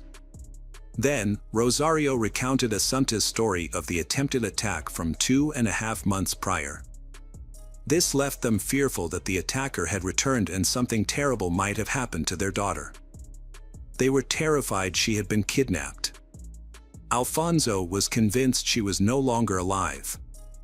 They urgently pleaded with the police to take immediate action. In the early hours of September 22nd, two men were driving through a forest on their way back from a bar. Suddenly, the driver stopped, saying he noticed something unusual in the forest. He didn't understand what was going on, so he turned his headlights toward the forest and mentioned to his friend that he felt like someone was watching them. Despite this, he wasn't scared, likely due to the alcohol he had consumed, so he got out of the car and walked a few steps into the forest. In the light of the car's headlights, he saw something on the ground that looked like a doll. As he approached, he realized it was a girl. She was tied up, and her clothes were dirty. He checked for a pulse and found that the girl was dead. Then, they quickly contacted the police. The police identified the body as Asunta, who had died just a week before her 13th birthday. While examining the area near her body, they discovered her mobile phone, which contained some disturbing photographs. There are several photos of she wrapped tightly, lying with her eyes wide open. Some forensic experts suggested her dilated pupils indicated possible drug use. Even more distressing were photos of the girl in revealing clothing, with bright makeup, fishnet stockings, and posing provocatively on a couch. Her eyes remained wide open, and her pupils were dilated. These photos later appeared on the internet, were widely circulated and making people angry about how a child was treated like that. Asunta's last day was described by her parents as ordinary. However, then little girl suddenly went missing and was found dead a few hours after they reported her disappearance.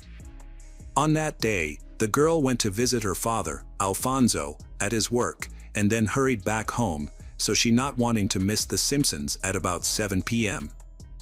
After she returned home, Rosario, her mother, came back from work and saw her daughter in her room, where she had her books spread out on the floor for homework.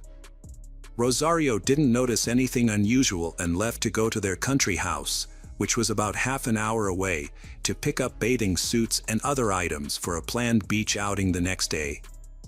Rosario returned around 9:30 p.m., and by then, Asunta was no longer in the apartment. Rosario became worried because little girl hadn't called or mentioned any plans to go out, which was unusual for her. Thinking maybe she had gone to see friends, Rosario started calling the girl's friends and Alfonso, but nobody had seen she. Rosario was the last person to see Asunta alive, making her one of the first individuals the detectives focused on, and she was questioned at the station. During her discussion with the police, Rosario recalled the incidents of July 4th, the night of the first attack. When they returned from the store that evening, Asunta closed the front door but left the key in the lock. Her mother didn't notice, and they went to bed. Around 3 a.m., Rosario was awakened by cries for help. Rosario rushed to her daughter's room and saw a large man pinning little girl to the floor, seemingly trying to strangle her. She attacked the intruder, but he was very strong and easily threw her against the wall. Fortunately, no one was harmed, and the attacker fled. Rosario described him as a strong, middle-aged man dressed in black, wearing a mask and gloves, so it is not possible to give a more detailed description. Asunta told her friend about what happened and even sent several photos showing red marks on her neck.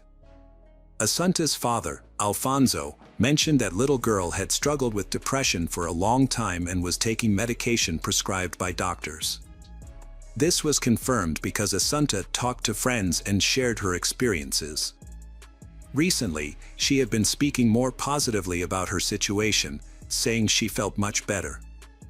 However, after Assunta was first attacked, Rosario did not investigate to find out what was happening to her daughter. She cited Assunta's fragile emotional state and said she feared contacting police would upset Assunta. This explanation was not very convincing. Over the years, Assunta had been admitted to a psychiatric hospital because she often expressed end-her-life thoughts.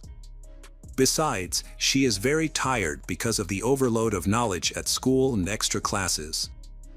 The nanny also said that Rosario had recently become very frustrated with Assunta, as little girl was no longer meeting Rosario's expectations, and her academic performance had declined.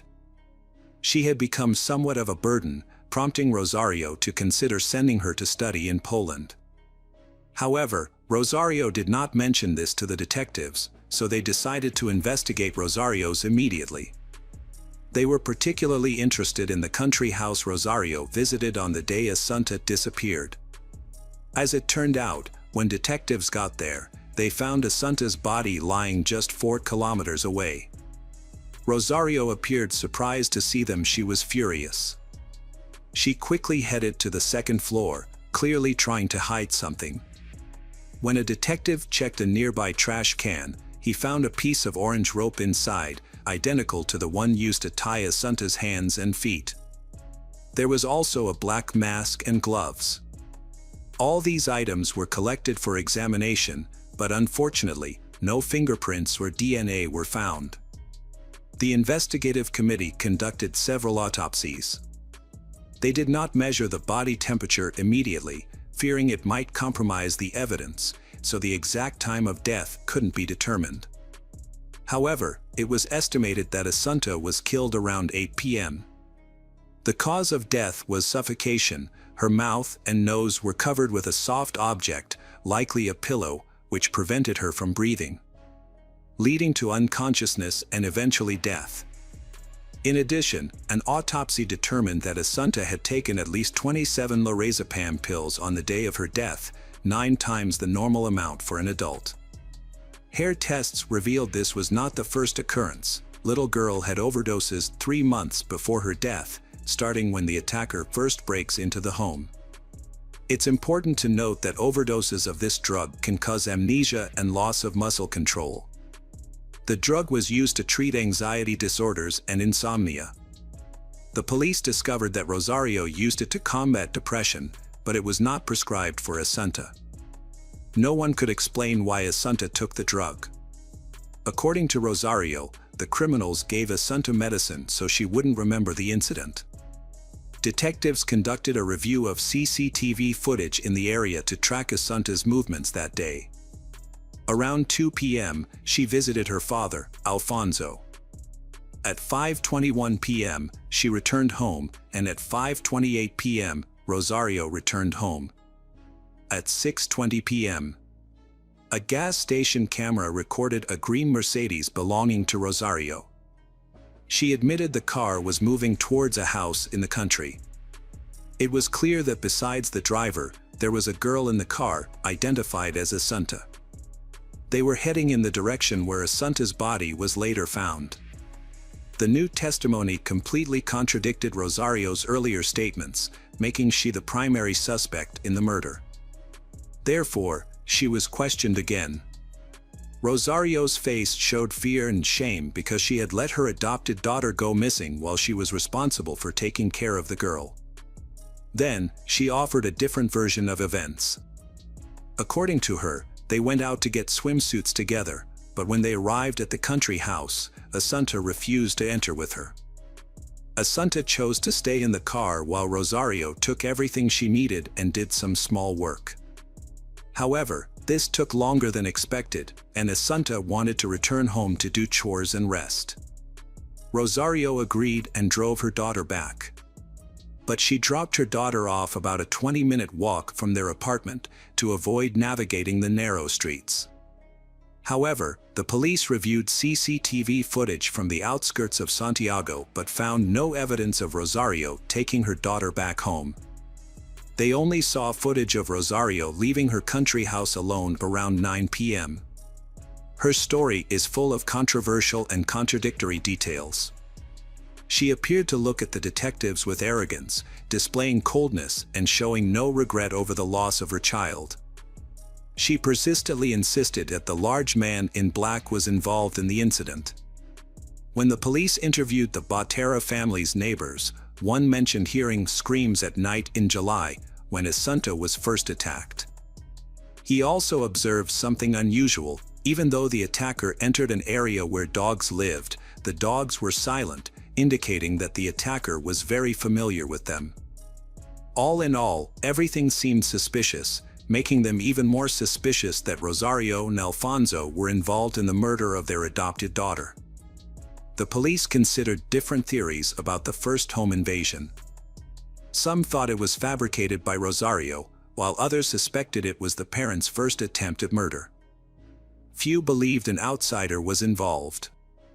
On September 24th, Rosario and Alfonso held a funeral, during which they behaved oddly, even taking a selfie in front of the coffin. Due to inconsistencies in her testimony, Rosario was arrested after the funeral. By then, detectives had discovered what might have been the motive behind the crime. Witnesses came forward with information about incident from 9 months prior to the tragedy, and this may have been the beginning of the bloody end. In January 2013, Rosario started a relationship with a realtor named Manuel Garcia, whom she hired to sell real estate. Manuel was married and made it clear he would not leave his family. He considers the relationship with Rosario to be nothing more than an affair. Rosario was fine with this, and their secret relationship continued. During this time, her relationship with her husband, Alfonso, quickly deteriorated. She finds Alfonso boring and considers him a failure who overestimates himself. She described him as insensitive, while her lover, Manuel, was the complete opposite. After Alfonso finds messages from Rosario's lover on his wife's phone, they divorced in February 2013. Rosario and her daughter Assunta continued living in the apartment. She maintained her business and visited a country house. Custody of the daughter, Assunta, was shared, and both parents have the right to see the little girl.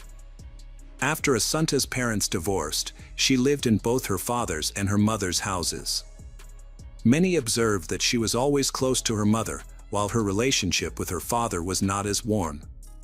However, her father made efforts to improve their relationship.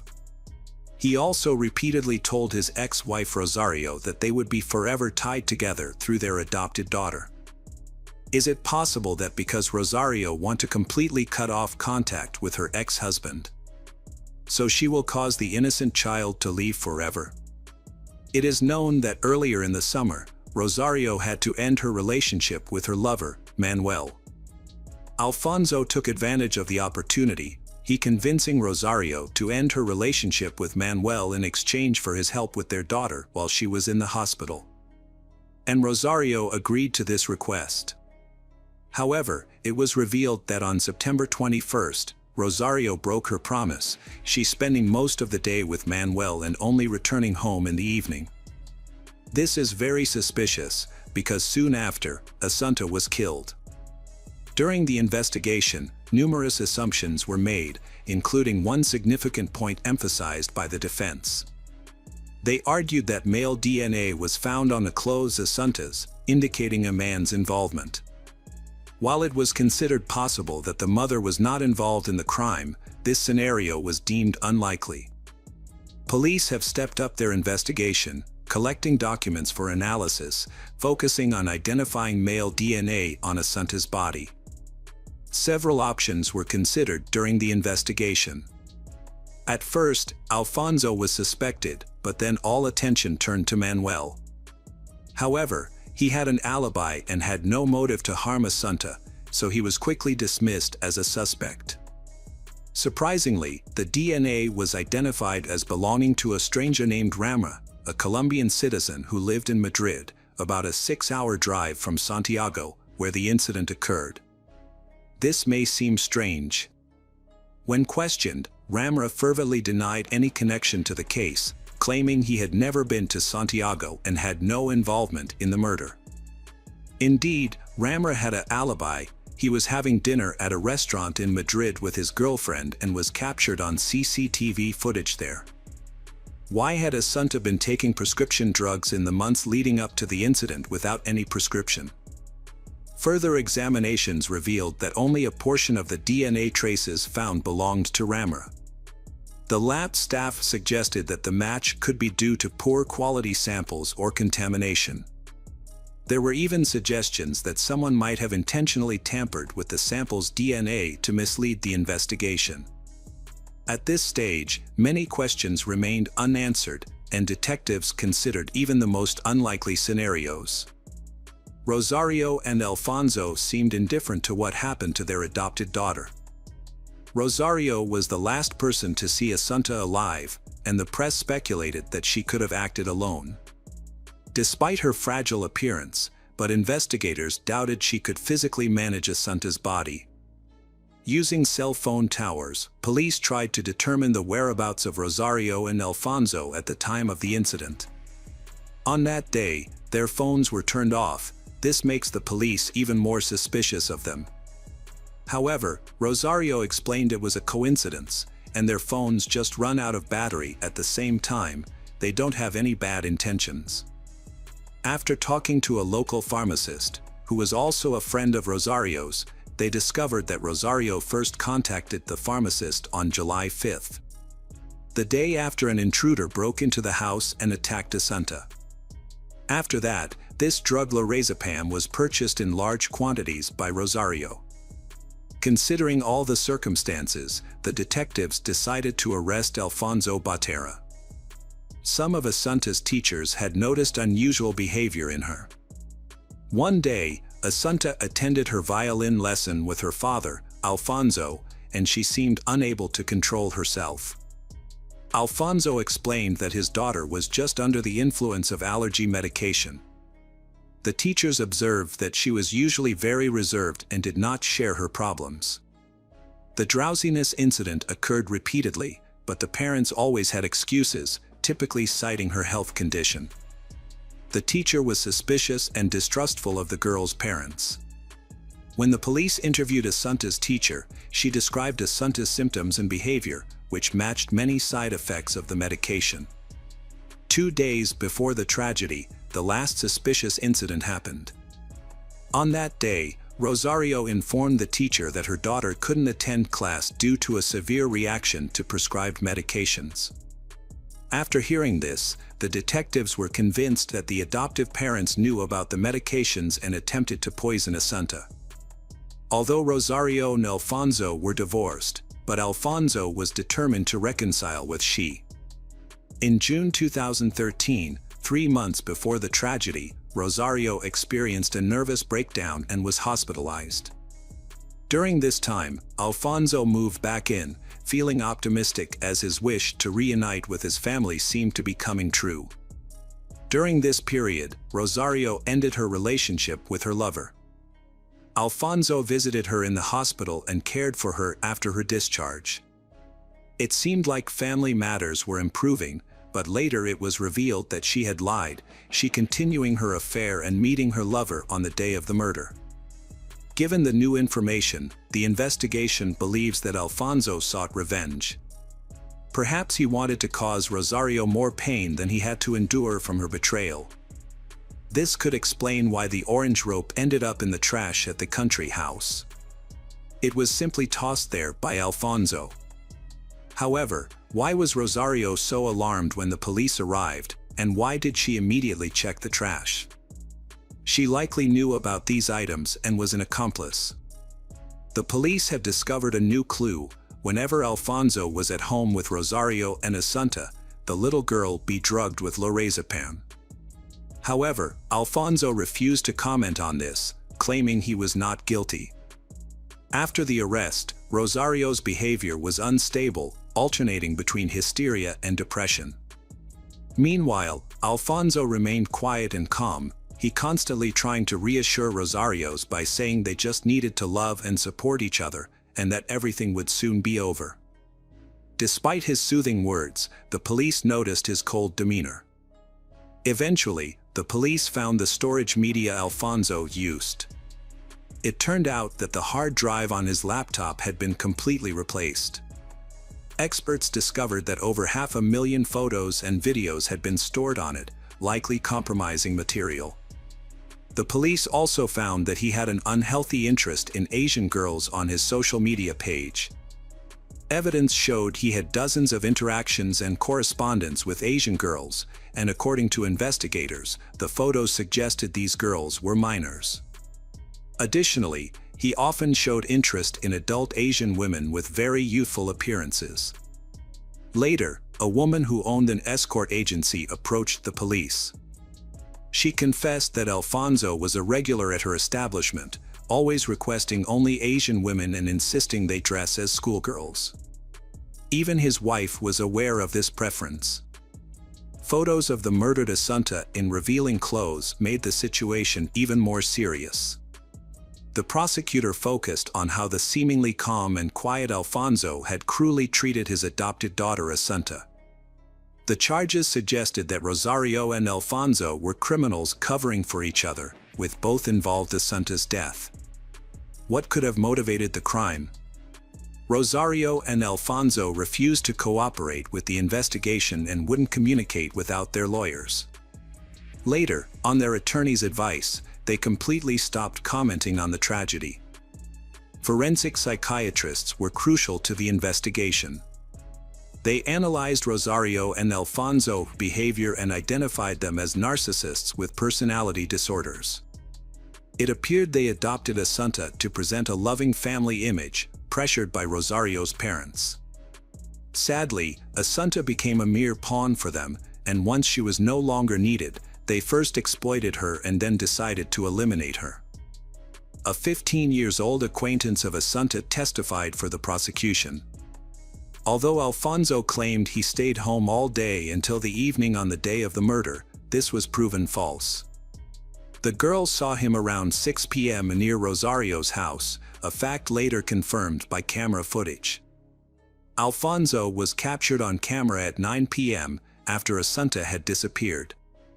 These conflicting details added to the evidence against Rosario and Alfonso. The trial was highly controversial, with even the judge's conduct coming under scrutiny. Many suspected he sought fame, suspicions that were later validated when he authored a book about the case after the trial concluded. Relatives and neighbors of the Botera family watched for years as the foster parents tried to create the best environment for Assunta. They are financially well off, ambitious and have a tough personality, but those close to them notice their devotion to Assunta. Many people still believe that the trial's outcome was a miscarriage of justice.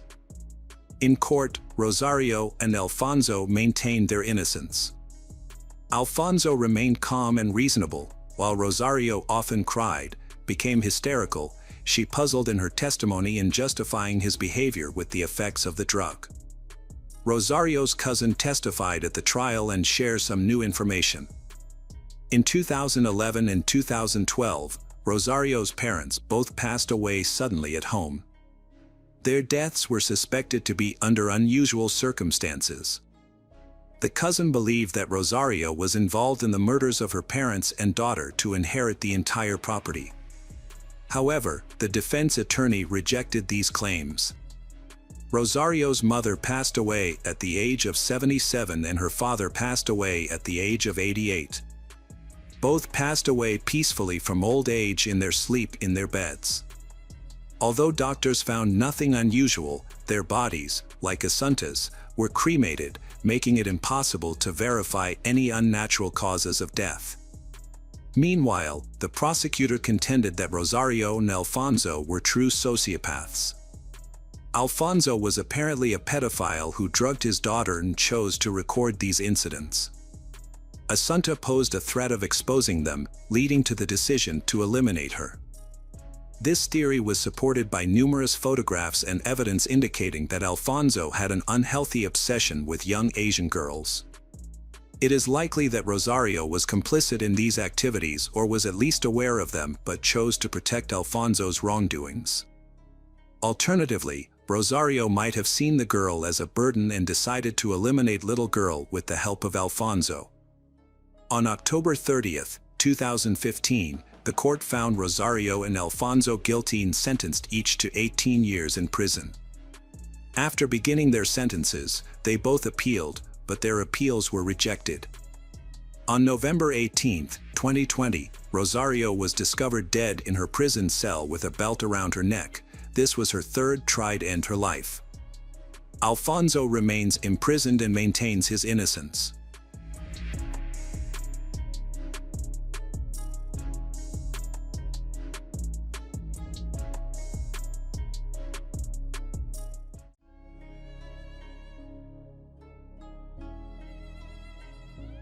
Hello again, true crime fans. We've got another mysterious case to explore.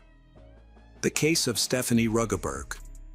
This incident occurred in 2002 and involved 15-year-old Stephanie Ruggeberg. She had an older brother and was born in Lüdenscheid, Germany. In 2002, her mother, Sylvia, decided to move to Spain for the summer, specifically to the Balearic Islands. Sylvia had planned to start a new phase in her life after divorcing the father of her children, believing the island would be a great place to rethink things. Sylvia had begun a relationship with a man named Peter. Before moving to her new home, Sylvia left her two teenage children, Stephanie and her brother, in Germany with their grandparents. She came to the island first to find an apartment and prepare for the move in the summer. To help with this, she found a temporary job as a manager at a 5-star hotel on the island, working there during the day. Meanwhile, Stephanie and her brother were excited about the holiday and began packing their belongings. On the first day of the summer holidays, Stephanie and her brother went to Mallorca, where their mother, Sylvia, planned to stay for the summer and return in September. She rented an apartment and moved in with Peter and his children. For 15-year-old Stephanie, this was a momentous event. She was eager to embrace life in Mallorca, especially the nightlife, which suited her age and personality. She loved going to parties, quickly making friends with other young people on the island, and often stayed out late, sometimes not coming home for days.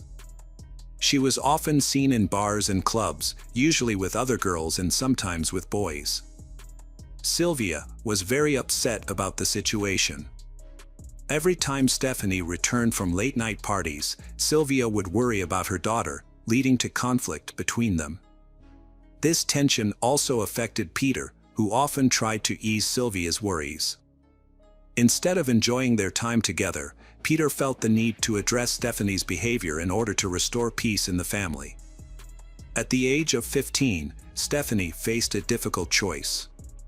She wanted to enjoy her time with her friends on the island, but she also felt pressured to listen to her mother. Although Stephanie understood that her actions were causing her family pain, Sylvia tried to convey her concerns to Stephanie. This caused a temporary strain in their relationship, and Stephanie felt hurt for a few days. Eventually, she realized that her family cared about her and her safety. After a few days, Stephanie began to feel better, and it seemed that her family was mending their relationship. However, Stephanie wanted to enjoy her time off with her friends. Since the summer holidays were coming to an end and she was going back to Germany to go back to school, Stephanie asked to spend more time with her friends during the holidays. In return, she promised to be more responsible and come home on time, respecting her mother's rules. After a few discussions, Sylvia finally believed her daughter's reasoning. On July 31, 2002, Stephanie asked her mother again if she could go out with friends. The conversation about school quickly reassured Sylvia.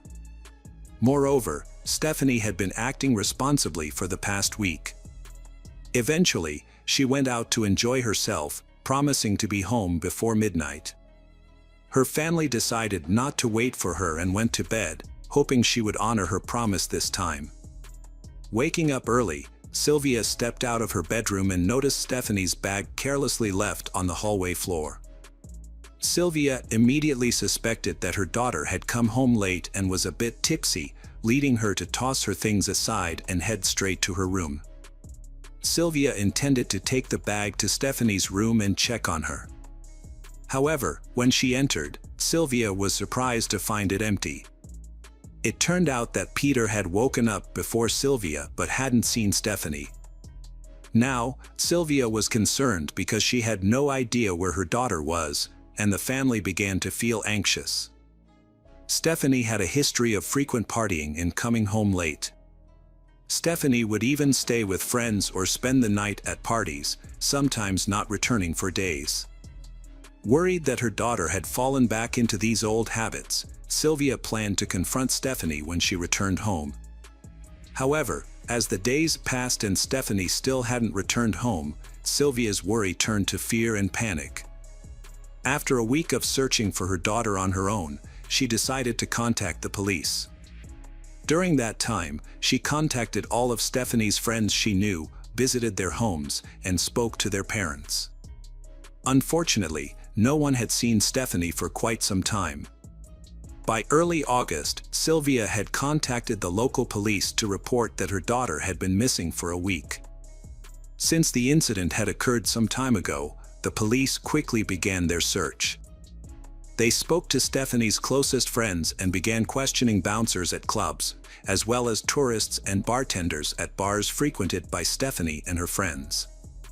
However, no one knew where Stephanie was.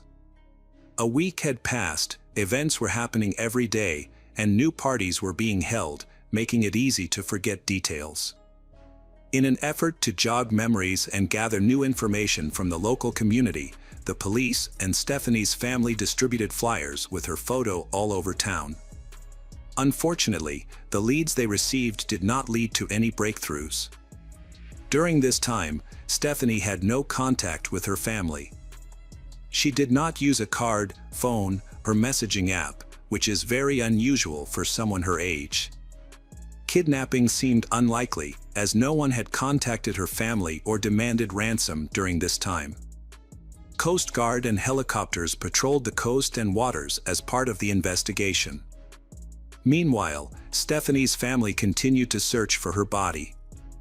Sylvia believed she was alive and may have made new friends, but everyone else understood that the chances of her being returned safely were slim. The investigation stalled as no leads were found in the case. Sylvia then decided to take matters into her own hands. She first searched Stephanie's room thoroughly. Although the police searched the room for clues, they found nothing. Sylvia felt she knew her daughter better than anyone else, which gave her hope. Her persistence was rewarded when she discovered a note in Stephanie's diary mentioning a young man named Marcus. He lived in Dusseldorf but happened to be in Mallorca during the summer. It turned out that Stephanie had met Marcus at a beach party in Palma, and several of Stephanie's friends confirmed this. Sylvia continued to search Stephanie's room and found a camera with film inside. She discovered some recent photos taken shortly before Stephanie went missing. She decided to develop the photos to see what they revealed. Meanwhile, the police were actively searching for Stephanie and spoke to the two sisters who were with Stephanie the night she went missing. The sisters reported that they had spent the entire evening going to bars and clubs. The three girls had enjoyed the summer together in Mallorca, spending their days at the beach and their nights at local parties and venues.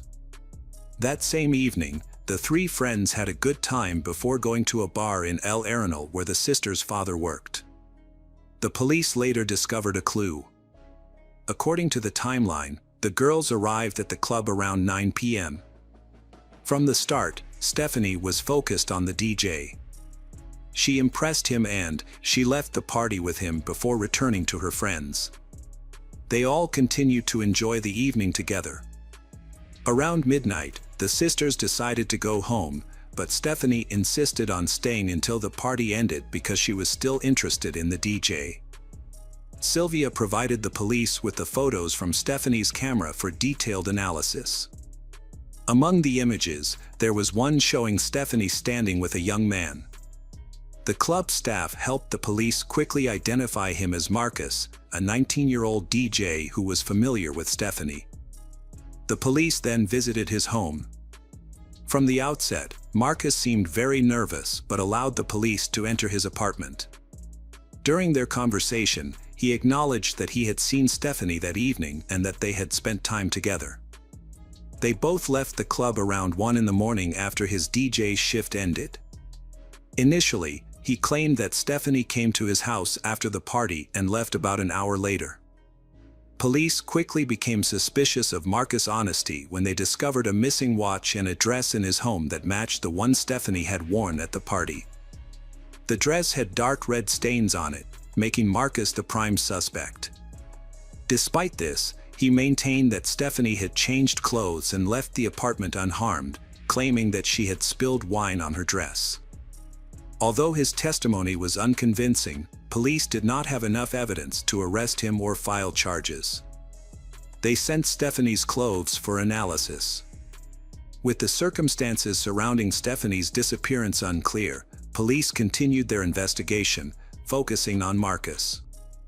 On September 20, 2002, a month and a half after the disappearance, a witness contacted the police.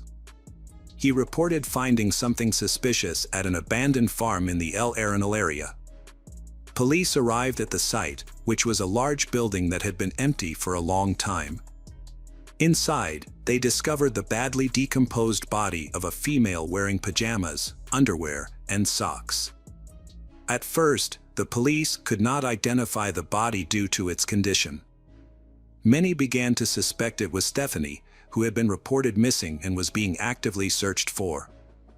Police collected a DNA sample and compared it with her mother's DNA, confirming that the body was Stephanie's. The police were unable to link Marcus to the murder.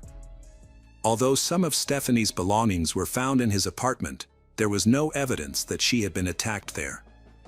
The red stain on her dress turned out to be wine, and Marcus's friends confirmed his alibi about changing clothes. So who could have attacked Stephanie? By this time, Stephanie's family had returned to Germany.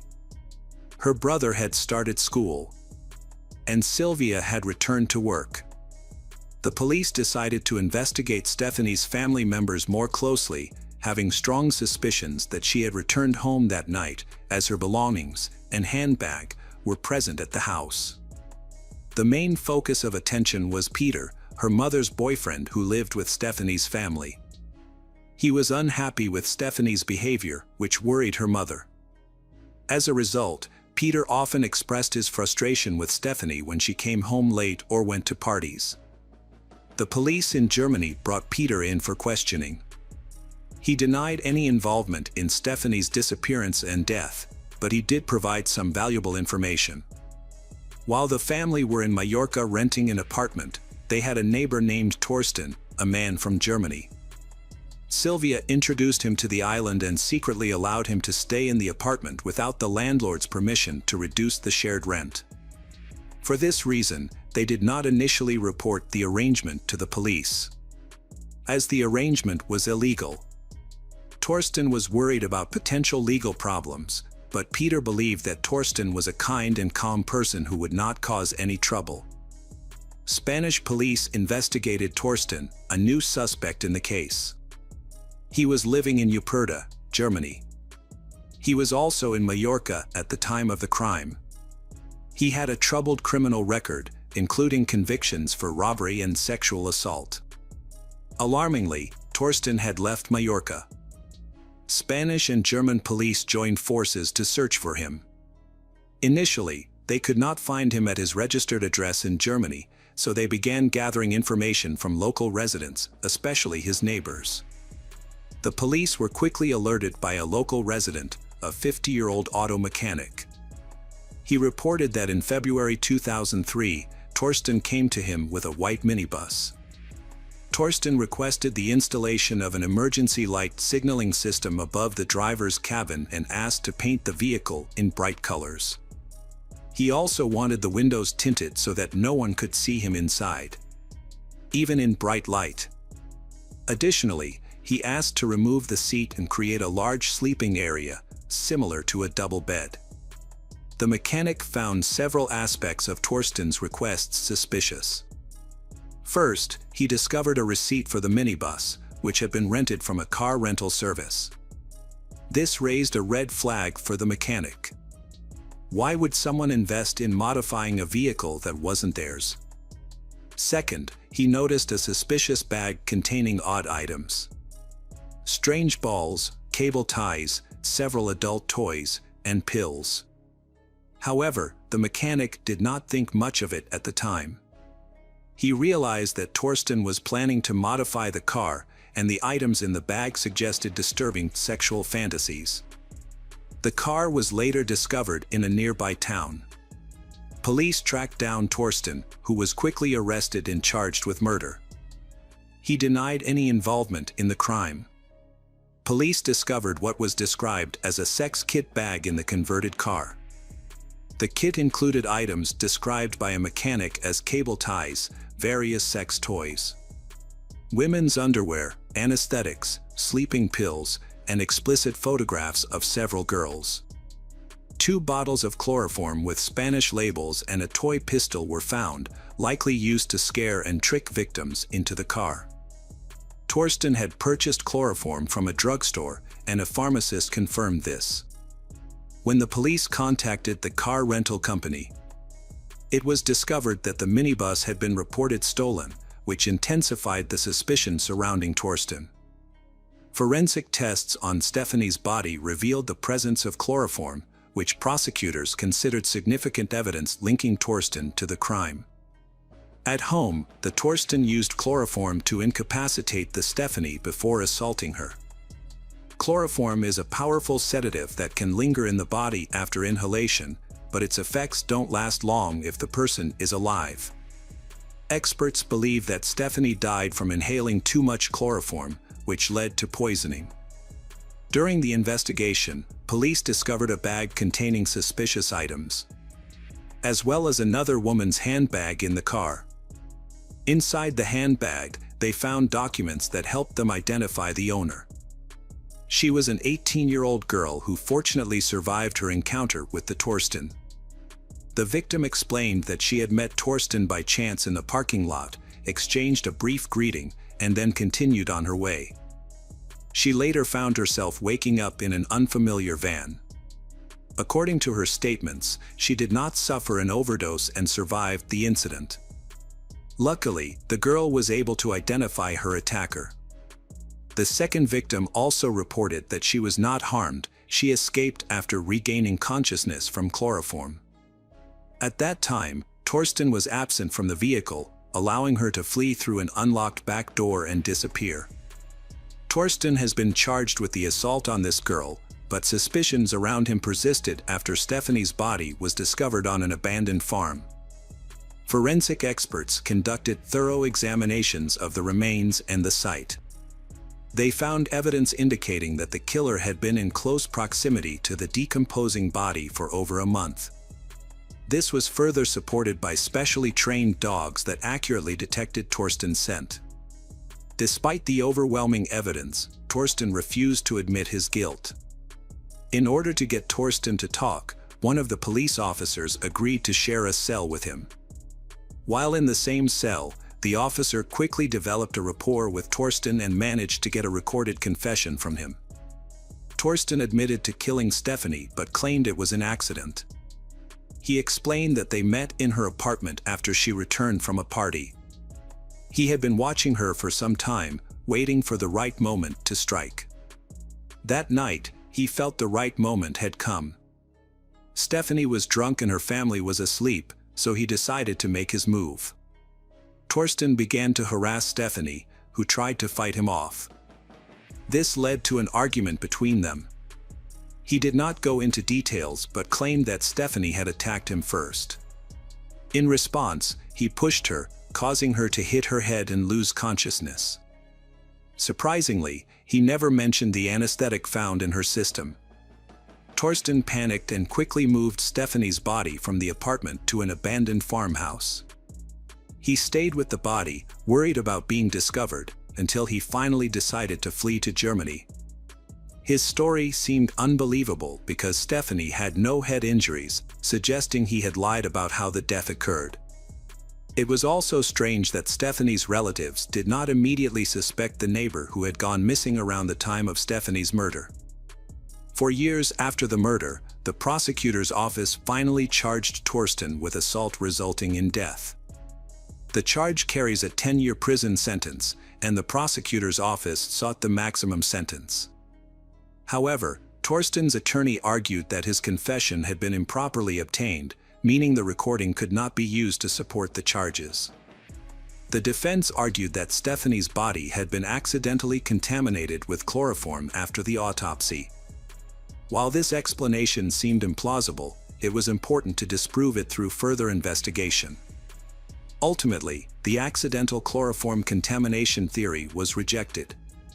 Forensic experts determined that the chloroform levels in Stephanie's blood were too high to be accidental. It was concluded that Torsten had intentionally poisoned Stephanie to prevent her from reporting her to the police. The prosecutor's office also asserted that Torsten's confession had been obtained legally, which was sufficient to file charges. Torsten was diagnosed with an antisocial personality disorder and exhibited clear narcissistic traits. His lawyer asked for leniency, arguing that Torsten had a troubled childhood. His parents separated shortly after he was born, and he grew up in a challenging environment. He experienced several abusive stepfathers and was ultimately abandoned by his mother. Frequent moves and changes of schools made it difficult for him to form lasting relationships. Torsten had no close friends and described his relationships with others as non-existent. His mother occasionally reappeared in his life, only to vanish again. The lawyer explained that these experiences negatively impacted Torsten's early life. He had no understanding of kindness, love, or parental care, which contributed to his antisocial behavior. He frequently found himself in trouble and often acted as a bully, leading to constant conflicts. Following the initial hearings, Torsten received a 10-year prison sentence, the maximum allowed. Both Torsten and his lawyer disagreed with this ruling. The lawyer continued to fight for Torsten and succeeded in getting the case reviewed. The judge ruled that the confession obtained illegally would not be considered evidence. The jury found Torsten guilty of premeditated murder and added another year for concealing evidence. The prosecutor's office convincingly demonstrated that the killer had been waiting for his victim in her apartment. She had returned home, changed into her pajamas, and was getting ready for bed when he attacked her, raped her, and then killed her to cover up his crime. To hide Stephanie's body, Torsten took her to a nearby farm. There, Torsten lived close to the body for over a month, constantly fearing that he would be discovered. During this period, he took part in all the search efforts, was present at almost every search operation, and provided significant support to the family of Stephanie. All of this was intended to distract suspicion away from him. Until the criminal was finally caught, the family of Stephanie had no idea that they had welcomed a man into their home who had escaped from prison in another country. He was wanted for multiple robberies and had also been accused of sexually assaulting another girl using chloroform. In prison, Torsten behaved well and even assisted the priest. He completed his sentence and was released after 11 years. Stephanie's family wanted a harsher punishment and were disappointed with the leniency of his sentence. The police in both Spain and Germany, who were involved in the joint investigation, shared their concerns. They viewed Torsten as a potential threat, fearing that it was only a matter of time before he would attack again, possibly leading to more rapes and murders. Torsten is currently living in Germany, but his exact location and identity remain unknown. And he has not been involved in any new criminal activities, at least for now.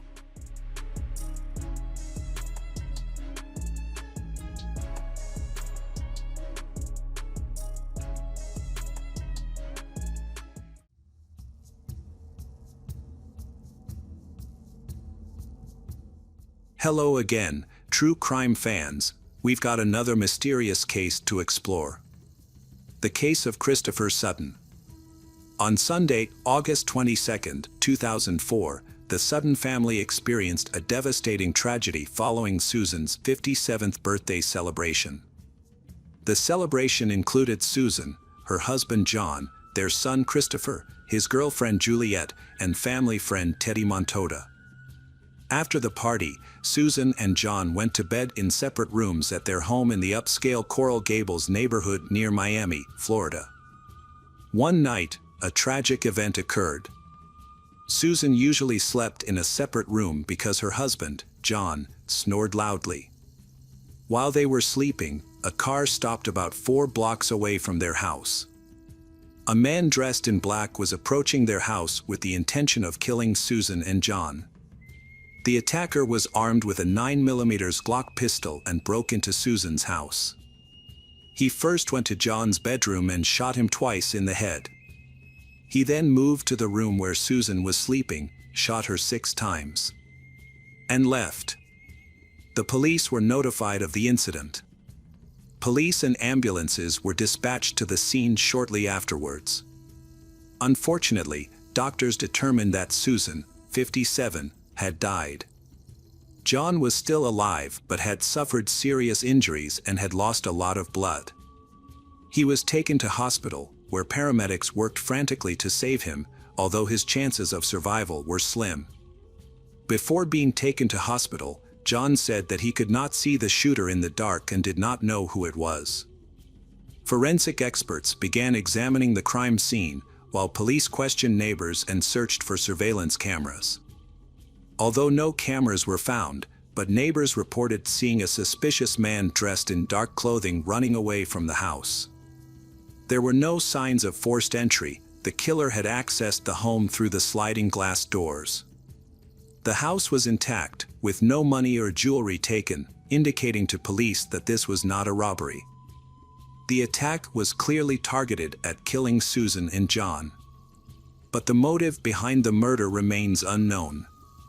Melissa Sutton was 18 years old when her parents were attacked.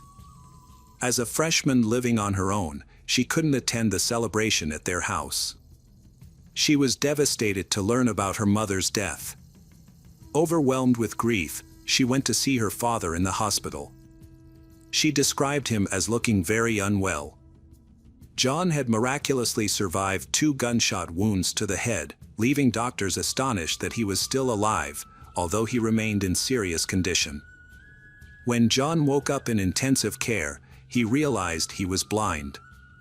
Additionally, he was experiencing severe shock. He felt unsafe in the hospital, constantly fearing that the killer might return. This left John feeling endangered. He was eager to leave the hospital and find a safe place to hide. His fears were taken seriously, so a guard was assigned to his room, and police patrolled the area around the clock. Due to the severity of his injuries, John was also unable to hear anything. He didn't hear the shots fired at his wife and was unaware of what happened to Susan. As he slowly started to recover, he asked Melissa how his wife was. She did not answer because the police had advised her not to say anything that might upset John further. He later found out that his wife had been murdered by her attacker. The news was a huge shock to him. Susan's death was a huge loss for the whole family. She had devoted her life to being a loving mother. Susan spent many years as an intensive care nurse, a respected profession in the United States. Her career ended in the late 1970s when she decided to stay at home with her husband, John, after the birth of their first child, Christopher. They made this choice because Susan had been unable to conceive for 7 years, at which point they decided to adopt a daughter, Melissa. The police discovered that John had built a successful business and may have had enemies. They also learned that he had received previous threats of violence. The police investigated everyone who had had animosity toward John and Susan, but they all had solid alibis. While the police searched the crime scene for evidence, they discovered that Susan's purse, jewelry belonging to her or her husband, were still intact. Although these items were visible, the police planned to interview John, but he had difficulty communicating. However, he was able to provide some useful information. Although he could not identify the shooter, he recalled seeing a dark figure at the door. The attacker may have been dressed all in black or may have been African American. John could not be certain in the darkness. Unfortunately, this information was not useful to the police. The police decided to speak with Teddy, a family friend who was at the party before the shooting. They visited his house for an interview. Teddy explained that he was on the phone with Susan at the exact moment the shooting happened.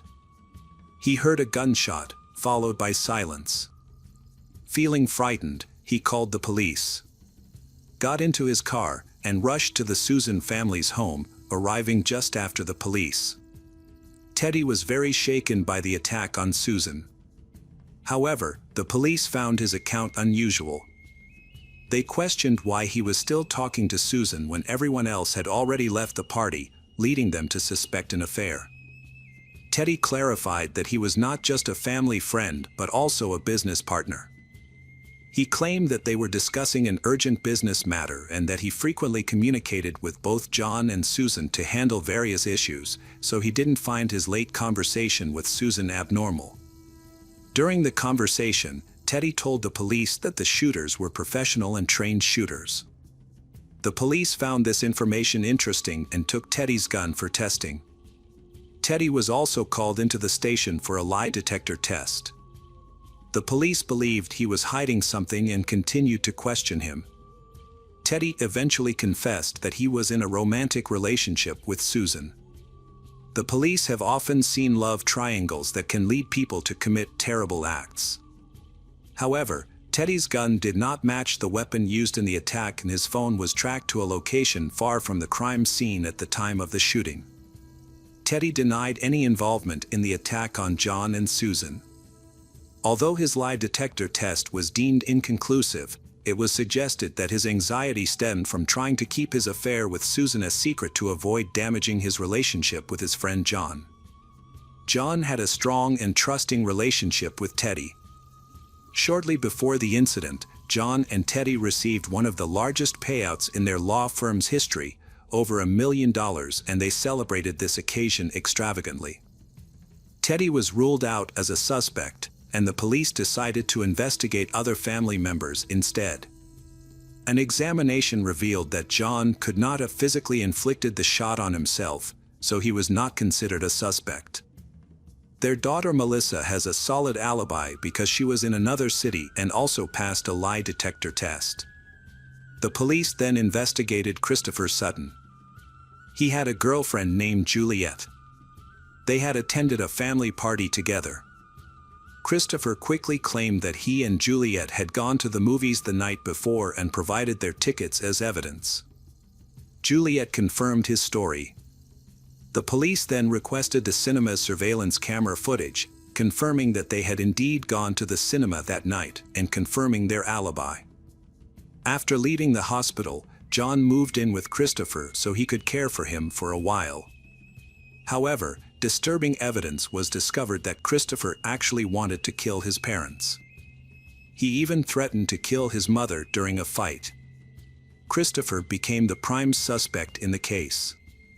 Additionally, Christopher had a criminal record that included vandalizing a teacher's home.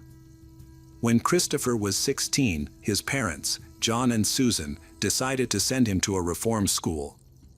Christopher was aggressive and had trouble controlling his anger, which made it difficult for him to socialize with other teenagers. He changed schools at least 6 times. He often skipped school. John would drop him off at the main entrance, walk to the door, but then Christopher would sneak out through another exit and go do his own thing. However, his absences were not his biggest problem. He also got involved in some criminal activities. One day, he and a group of friends broke into a teacher's house, causing damage and graffiti. As a result, Christopher was arrested and the teacher filed a lawsuit against him. The damage was estimated to be in excess of $50,000, and his parents had to pay it. Christopher's family had no financial problems and could easily pay the fine. However, his family was frustrated with their son's out-of-control behavior and did not know how to handle him. Christopher was a difficult teenager who had no respect for adult authority. His rebellion began with his love of piercings and tattoos, which his parents strongly disapproved of. Despite their efforts, they were unable to change his behavior, which led to more problems. One day, Christopher pointed an unloaded rifle at his mother and sister, threatening to kill them. Shortly before Christopher's 16th birthday, Susan discovered a note in his room that outlined a plan to kill his parents to inherit their money. Susan informed John about the note, and they confronted Christopher, who dismissed it as a joke. However, when his parents saw the note, they became frightened. From that point on, they were afraid to be alone with their son in the house. They even sought legal help, which led to a court-ordered rehabilitation program. Staff from a specialist organization forcibly transferred Christopher to a rehabilitation facility on the island of Samoa called Paradise Bay. It is a strict school for troubled youth. In 1998, when Christopher first arrived at this institution, his behavior became extremely aggressive, leading to him being restrained. Following this, he was taken to a remote camp in the mountains, where he was left tied up. The staff aimed to re-educate him through these strict measures. Typically, such severe discipline was effective and helped even the most challenging cases to improve. After spending a year in a behavior correction facility, Christopher sent his parents an emotional video message. In it, he described the violence he experienced there and accused his parents of not loving him for sending him to such a place. Upon hearing this, his parents visited institutions for troubled teenagers in Samoa but found nothing wrong. As a result, they did not believe Christopher's claims. They knew about the strict rules in place and believed they were intended to benefit troubled teens. Furthermore, Christopher was there under a court order, so his parents could not take him away. However, Christopher still hoped to leave the facility when he turned 18. John then received a court order stating that Christopher would remain in custody. The program at Paradise Bay was extended for another year, which surprised Christopher. But he had no choice but to remain at the facility. In 2000, Paradise Bay was closed after management faced multiple allegations of youth mistreatment. Christopher finally returned home on his 19th birthday, after 30 months at Paradise Bay. This situation raised concerns for the police, as his anger at being mistreated could be considered a motive for murder. After enduring such torture, Christopher may have felt the urge to take revenge on his parents. However, after returning from Paradise Bay, he changed. Christopher always showed that he had become a caring and calm son, especially in how he took care of his father following an incident. John could not believe that his son could be involved in the case, believing that Christopher had changed. However, the police suspected that Christopher had orchestrated the double murder, which was only partially successful because his father survived. Although Christopher had an alibi, he may have hired someone else to carry out the crime. The police needed to gather evidence to support their suspicions. So they brought him in for a second interview. In this conversation, Christopher reveals details that have not been revealed to the public and remain confidential. Christopher said he went to the scene of the incident. He saw the shooter walking down the hallway, and his mother Susan had been shot 6 times, information that was later confirmed during the investigation. Christopher also recounted the order in which the shots were fired and other key details. While Christopher appears distraught and cries over his mother's death, the police believe he is lying and is actually a criminal. However, Christopher was supported by his girlfriend Juliet, who also seemed shocked by the incident. She said she herself had been in shock for a long time, following the news of the shooting. Juliet met Christopher when she was 17, and he was 19, having just returned from a school for troubled youth. She described him as kind, polite and courteous, and he made a strong positive impression on her. He treated her like a true gentleman. So she could never imagine that he could commit murder. Juliet said that his parents welcomed her into their family. His mother, Susan, taught her how to apply makeup and helped her develop her dressing style. His father, John, also supported her by giving her a job at his law firm. The couple's parents supported them financially without expecting anything in return. They were happy to see the couple together. When police first encountered Christopher at the crime scene, it was shortly after he had been informed of the incident. He appeared to be very upset, and one officer noticed tears on his face. However, his initial statement to police during questioning shattered the impression of sadness. He quickly explained that he and Juliet had had dinner with their parents but left at around 9 p.m. to go to the movies. He then gave the police their movie tickets. Instead of asking how his parents were doing, he focused on justifying his actions and emphasized his alibi before any charges were brought. Police carefully reviewed surveillance footage from the cinema, which showed Christopher leaving after the movie around midnight. They noticed he immediately used his mobile phone to make a call, arousing curiosity about who he was contacting. The police quickly checked all his calls. Police later determined that Christopher had contacted a man named Garrett Kopp 331 times in the days leading up to the murder, which raised suspicions. Garrett, a police officer with a criminal record, had come to the attention of police. They suspected he might be involved in the crime. The case drew attention to Garrett's troubled past, including multiple arrests, adding to police suspicions. Police began to consider Garrett as a potential suspect. At the time of the case, he was out on bail. When police examined the weapon used in the murder, they found it to be very similar to Garrett's Glock, so he was taken to the station for questioning. Garrett had a tense conversation with the police and later admitted to attacking John and Susan. However, Garrett insisted that he did not act on his own. He said that Christopher had threatened to kill him and his son if he did not comply. Garrett insisted that the idea for the attack was entirely Christopher's. He also said that Christopher had given him the gun and had left the door unlocked, allowing him easy access to the house. The police arrested Garrett and charged him with murder, but his testimony was not enough to keep Christopher in custody. Juliet was questioned by police who believed she had more information than she was revealing. Despite their efforts, she denied any involvement and insisted on her innocence for several hours. The interrogation lasted 13 hours in total, but the police did not record it. Later, Juliet alleged that police had threatened her with arrest to force a confession and acted provocatively during the questioning. However, she eventually admitted that Christopher felt a strong resentment towards his parents for placing him in a facility for troubled teenagers. Recently, his parents tried to push him to get a job and start covering his own costs, which he found unacceptable, and this led to family conflicts.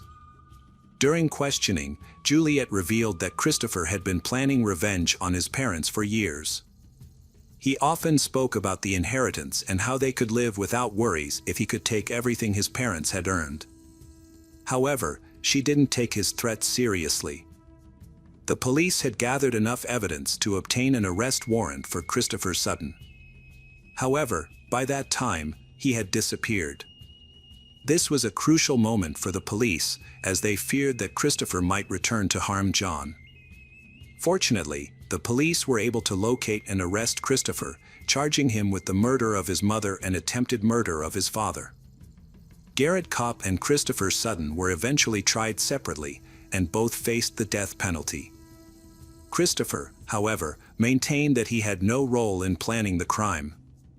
The defense argued that the police were unfair, claiming that the police pressured Juliet, which influenced her testimony.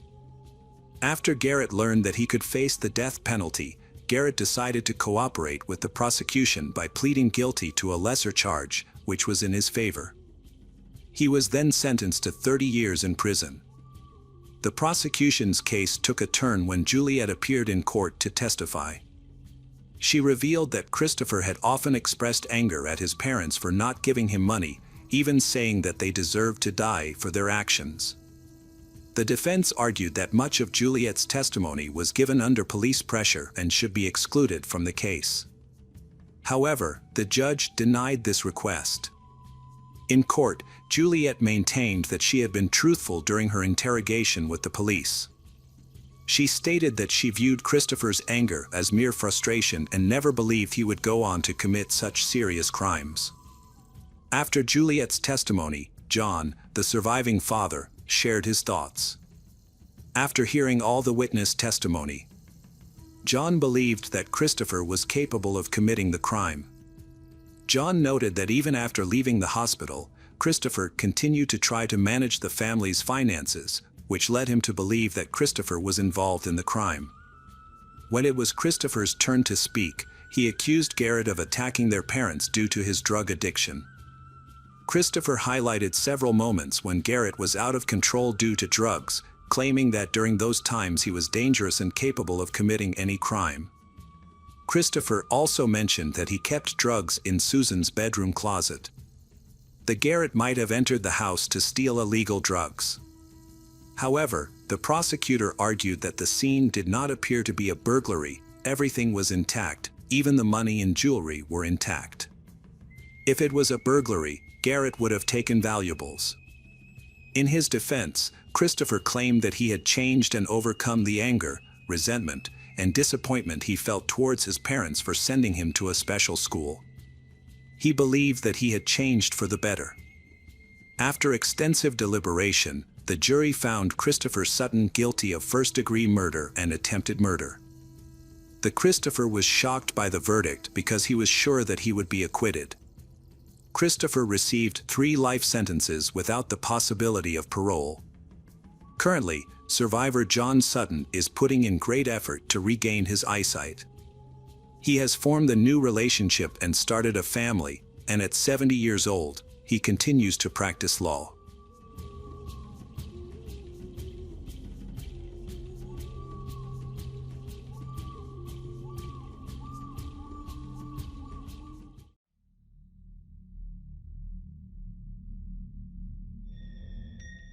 Hello friends, welcome to our channel. Today, we're going to take a look at another horrible case with you. The case of Leon Britz. The Sharetha and Leon Britz case of 2020 not only shocked South Africa, where it took place, but also attracted international attention. From the very beginning, the investigation identified an innocent person as the prime suspect. Only through a surprising confession was the real culprit revealed. The Leon family, European immigrants, moved to the small town of Patter in the Northern Cape province of South Africa in the early 1970s. While Patter is modest in size, it plays a significant role as an economic and tourist center in the Bushmanland region. Leon has an older brother named Toki. Leon's family is relatively wealthy for their community. His father owns the only large hotel in the area, which later expanded into a large hotel and restaurant complex. Both Toki and Leon did well in school. After finishing school, Toki left his hometown, while Leon chose to stay. He helped his parents run the hotel as a teenager and studied business. Leon is intelligent and has a natural talent for business, which has helped him run the hotel effectively. At the Leon family hotel, many events, parties, and celebrations took place. During one of these occasions, Leon spotted a beautiful young girl among the guests. She was a brunette with green eyes and a charming smile. Curious, he approached her to introduce himself and discovered that she was only 14 years old and still in school, although she appeared much more mature. This revelation confused Leon, who was 25 at the time. Despite his concerns, he asked her to dance, and afterwards, they spent about an hour talking on the terrace. The girl's name was Sharetha, and from that moment, Leon could not stop thinking about her and eagerly anticipated their next meeting. Sharetha was born on September 6, 1990, the youngest of 3 children to immigrants from Eastern Europe. Her family faced severe financial hardship. When Suretha was only 9 years old, her father died of a snakebite, leaving her mother to raise 3 children on her own while struggling to provide for them. As a result, all 3 sisters had to go to work to help support the family, leading to a difficult and arduous childhood. Leon, a rich guy, suddenly entered her life. Leon truly loved her. He found every opportunity to see her, picked her up from school, took her to trendy restaurants, gave her expensive gifts and trendy clothes, and tried his best to make her happy. Suretha experienced the luxuries and wealth. She realized that with him, she had the ability to build a family where she and her future children would never have to worry about money. Suretha's mother approved of the relationship, despite her daughter's young age. She considered Leon to be trustworthy, decent, and kind, and no one doubted his sincerity. However, Leon's parents were quite concerned about the relationship, as it could lead to serious legal problems if it went too far. Despite their concerns, Leon insisted that he was willing to wait until Suretha turned 18 when he planned to marry her. About a year into the relationship, 15-year-old Suretha discovered she was pregnant. She was unsure about sharing the news, knowing that it would upset both her mother and her boyfriend. To hide her changing body, she began wearing baggy clothes and became quiet and withdrawn. Eventually, she couldn't keep it a secret any longer and decided to tell Leon. When she revealed the news, Leon was stunned. He realized that the situation would not only damage his reputation, but also create serious legal problems. Leon was worried about being accused of seducing a young woman, so he couldn't let that happen. He took her to a private clinic, where they confirmed she was pregnant with twins. Leon found a doctor at the same clinic who would perform anonymous abortions. Suretha was heartbroken. Leon, who had promised to love and protect her, was now pressuring her to end the lives of their unborn children. Leon, who was older, convinced her that it was necessary. He promised that after marriage they would have children, but now having children would ruin their lives and their dreams of a happy future together. Left with no other choice, Suretha agreed to the procedure. She experienced physical pain for days afterward, but the emotional trauma was even worse, leaving her feeling guilty and deeply depressed.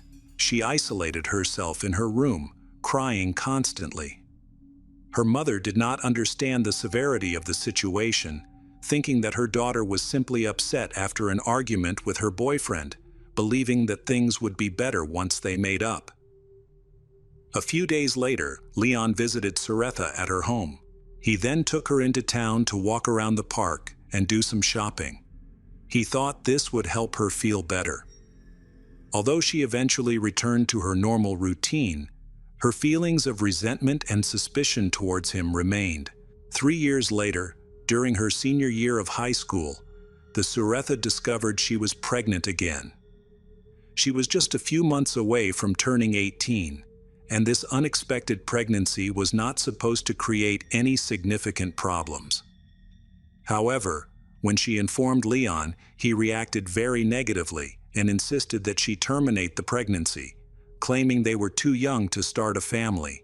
This time, Suretha firmly refused, stating that she would keep the child, even if it meant raising it alone. After some consideration, Leon eventually proposed to her, presenting a diamond ring. By this time, the intense feelings they had for each other had faded, but Suretha's pregnancy left him with no choice.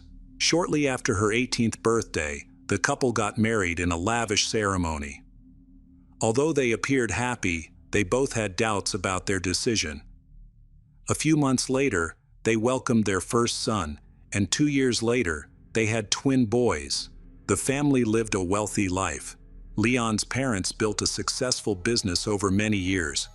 Leon also started his own fast food chain and restaurant, which was thriving. However, starting in the mid-2010s, the family faced significant challenges. In 2014, Leon's father suddenly passed away due to long-standing heart problems, which affected his mother's health. She began to show signs of rapid dementia, forcing her sons to take her to a specialist clinic for care. Toki returned to his hometown after many years to assist his younger brother in managing the family business, and together they took over the operation of a hotel. Leon decided to let Suretha join the family business, something she had always wanted to do. They agreed to register a mining equipment and tools store in her name. She worked hard at the store while also caring for their 3 young sons. However, as the twins grew older, the parents had to find a suitable school for all of their children. Finding quality education in South Africa was not easy.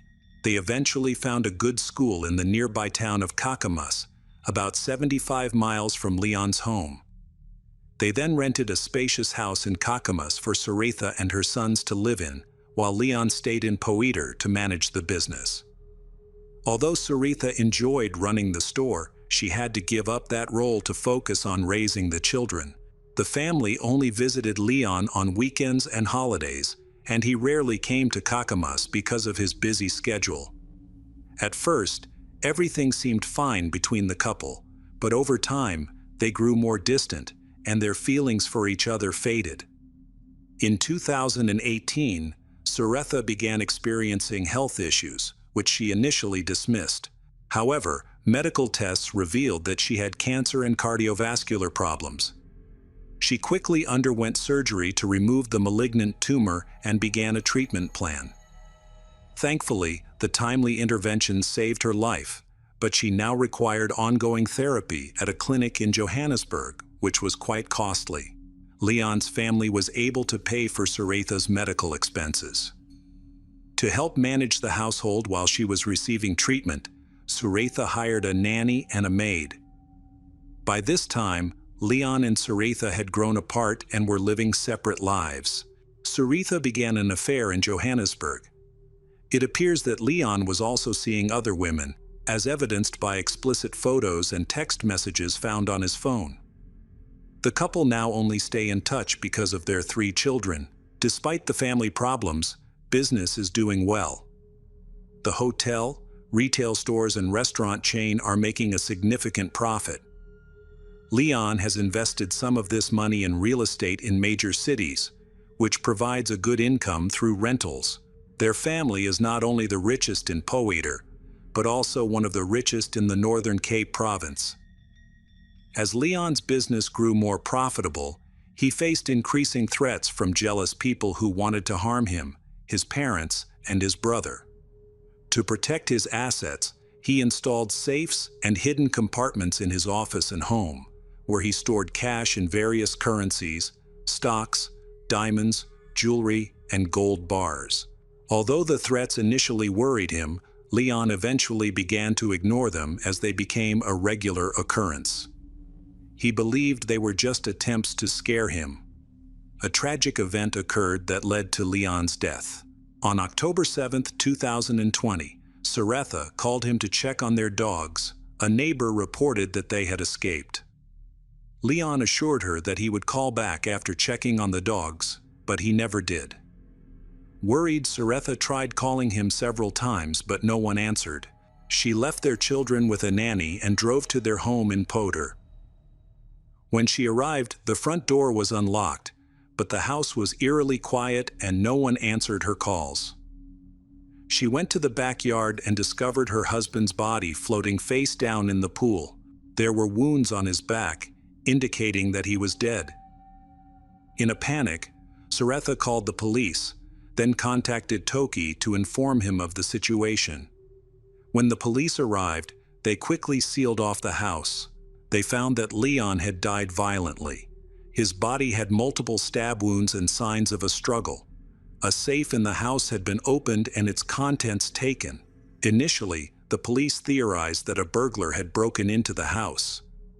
And Leon was home at the time, leading to a confrontation that left Leon dead.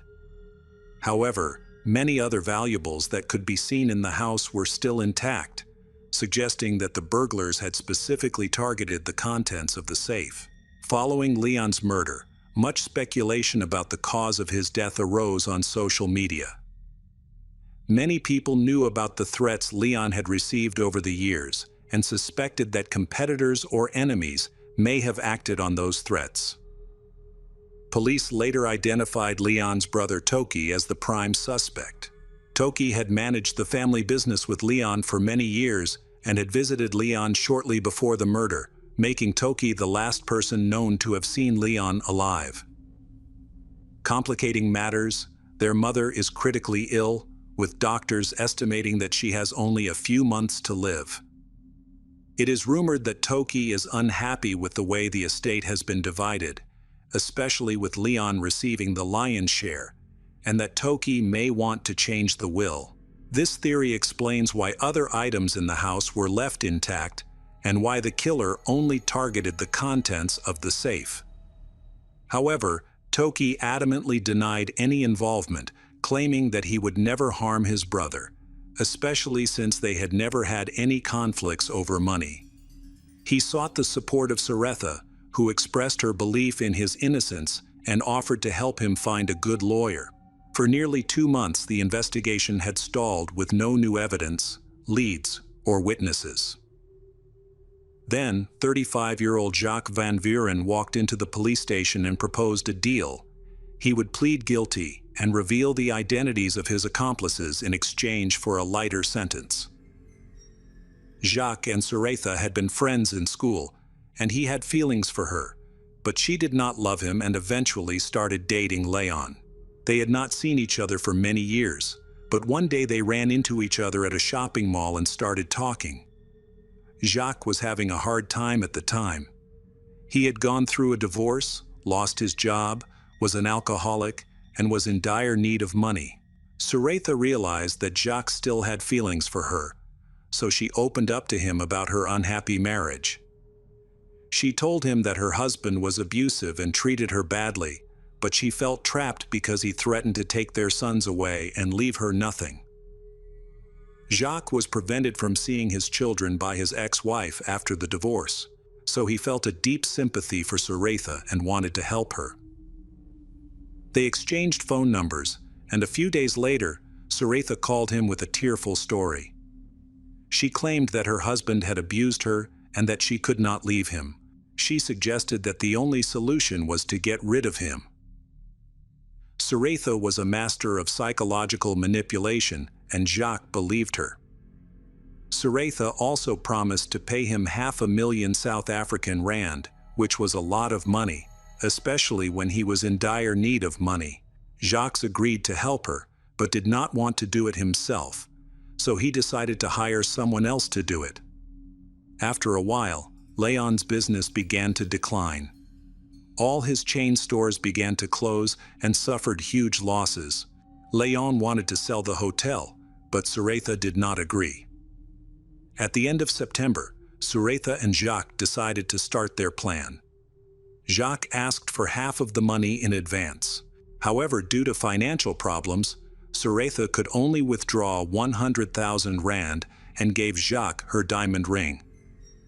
With this money, Jacques hired a friend named Enrich Williams, who had a drug problem and was willing to kill for money.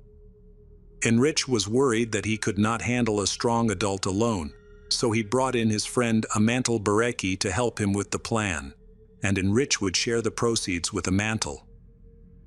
Suretha gave the criminals her home address and told them where the safe was. She allowed them to take valuables from the house to make it look like a robbery. The only condition was that the dogs were not harmed, so they were released first. The neighbors noticed that the family's dogs were out and called her. This indicated that Enrich and Amantel were in the house.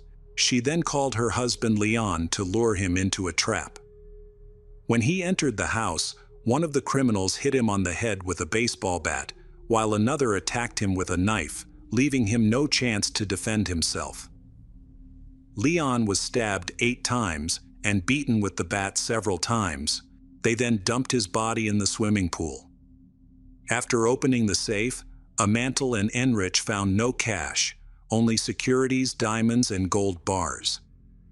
They gave all the stolen goods to Jacques, who then gave them all to Suretha. The criminals chose not to take anything else from the house because they were worried about leaving too much evidence. They were relying solely on the large payment that Suretha had promised. Jacques was not allowed to be present at the crime scene. Suretha was worried that he might be identified on surveillance footage, especially since Toki had seen him several times and knew him as Suretha's friend at school. Jacques was only tasked with transferring the advance payment and instructing his accomplices to carry out the plan. Jacques was so worried about everything that he drove past Léon's house several times to make sure the criminals were ready and Léon was home. Jacques' car was caught on surveillance footage. While the license plate was unclear, the police took note of the car and its identifying features, eventually identifying the owner. Additionally, there was no money in the safe, and all of the family's accounts were frozen during the investigation. Suretha could not pay the hired criminals because selling the stolen goods, such as diamonds, gold bars, or securities, would reveal her involvement. She asked them to be patient, but Enrich and Amantel refused and began threatening Jacques. In desperation, Jacques does not receive the money he expected and feels guilty. Amantel and Enrich threaten him repeatedly, and he realizes that he faces the possibility of going to prison or suffering the same fate as Léon. He confides in his sister, who speaks to their mother, and together they convince Jacques to turn himself in. They advise him to expose the others involved in the scheme so that he can receive a lighter sentence. Jacques' real motive, in his full confession to the police, was that he believed he had done a noble deed, because he saw Léon as a man who had treated his wife badly, abused her, and threatened to kidnap their children. Suretha reported to the police about the will and property disputes between Léon and Toki. She wanted to imply that Toki was the culprit. However, the police decided to investigate Suretha thoroughly to find out her true intentions. During the investigation, it was discovered that Suretha and Léon had long since fallen out of love and were living apart. Suretha had a lover in Johannesburg, and she wanted to leave Léon to be with him. However, when she asked for a divorce, Léon firmly refused and threatened to take everything from her, including their children. It's difficult to determine Léon's true motivations, but it's likely he still cared for Suretha and wanted to repair their marriage. Meanwhile, Suretha had a plan to inherit his money and business after his death, which would allow her and her lover to live well. She also wants the removal of Toki by setting him up to become a killer, after which she will become the sole owner of the hotel, store, and restaurant after her mother-in-law passes away. Her plan can work if there is money in the safe and if she pays the hired criminals. In the spring of 2021, the trial and sentencing of all involved took place. The court considered each participant's role in this high-profile case. Jacques Van Vuren, who collaborated with the prosecution, provided detailed testimony and named his accomplices. He was sentenced to 20 years in prison, eligible for parole after 5 years. The hired criminals, Enrich Williams and Amantel Barecki, were convicted of premeditated murder with added cruelty and robbery. They received life sentences with no chance of parole. Suretha Britz, who planned to kill her husband, convinced the court that she was the victim throughout their relationship. She claimed that Léon forced her to have sex when she was 14. A year later, after she became pregnant, she alleged that Léon forced her to have an abortion late in her pregnancy. Although their love faded, Léon refused to divorce her and threatened to take custody of their children. Suretha was eventually sentenced to 25 years in prison. The court took into account her remorse, her sincere confession, and her role as a mother to 3 young children.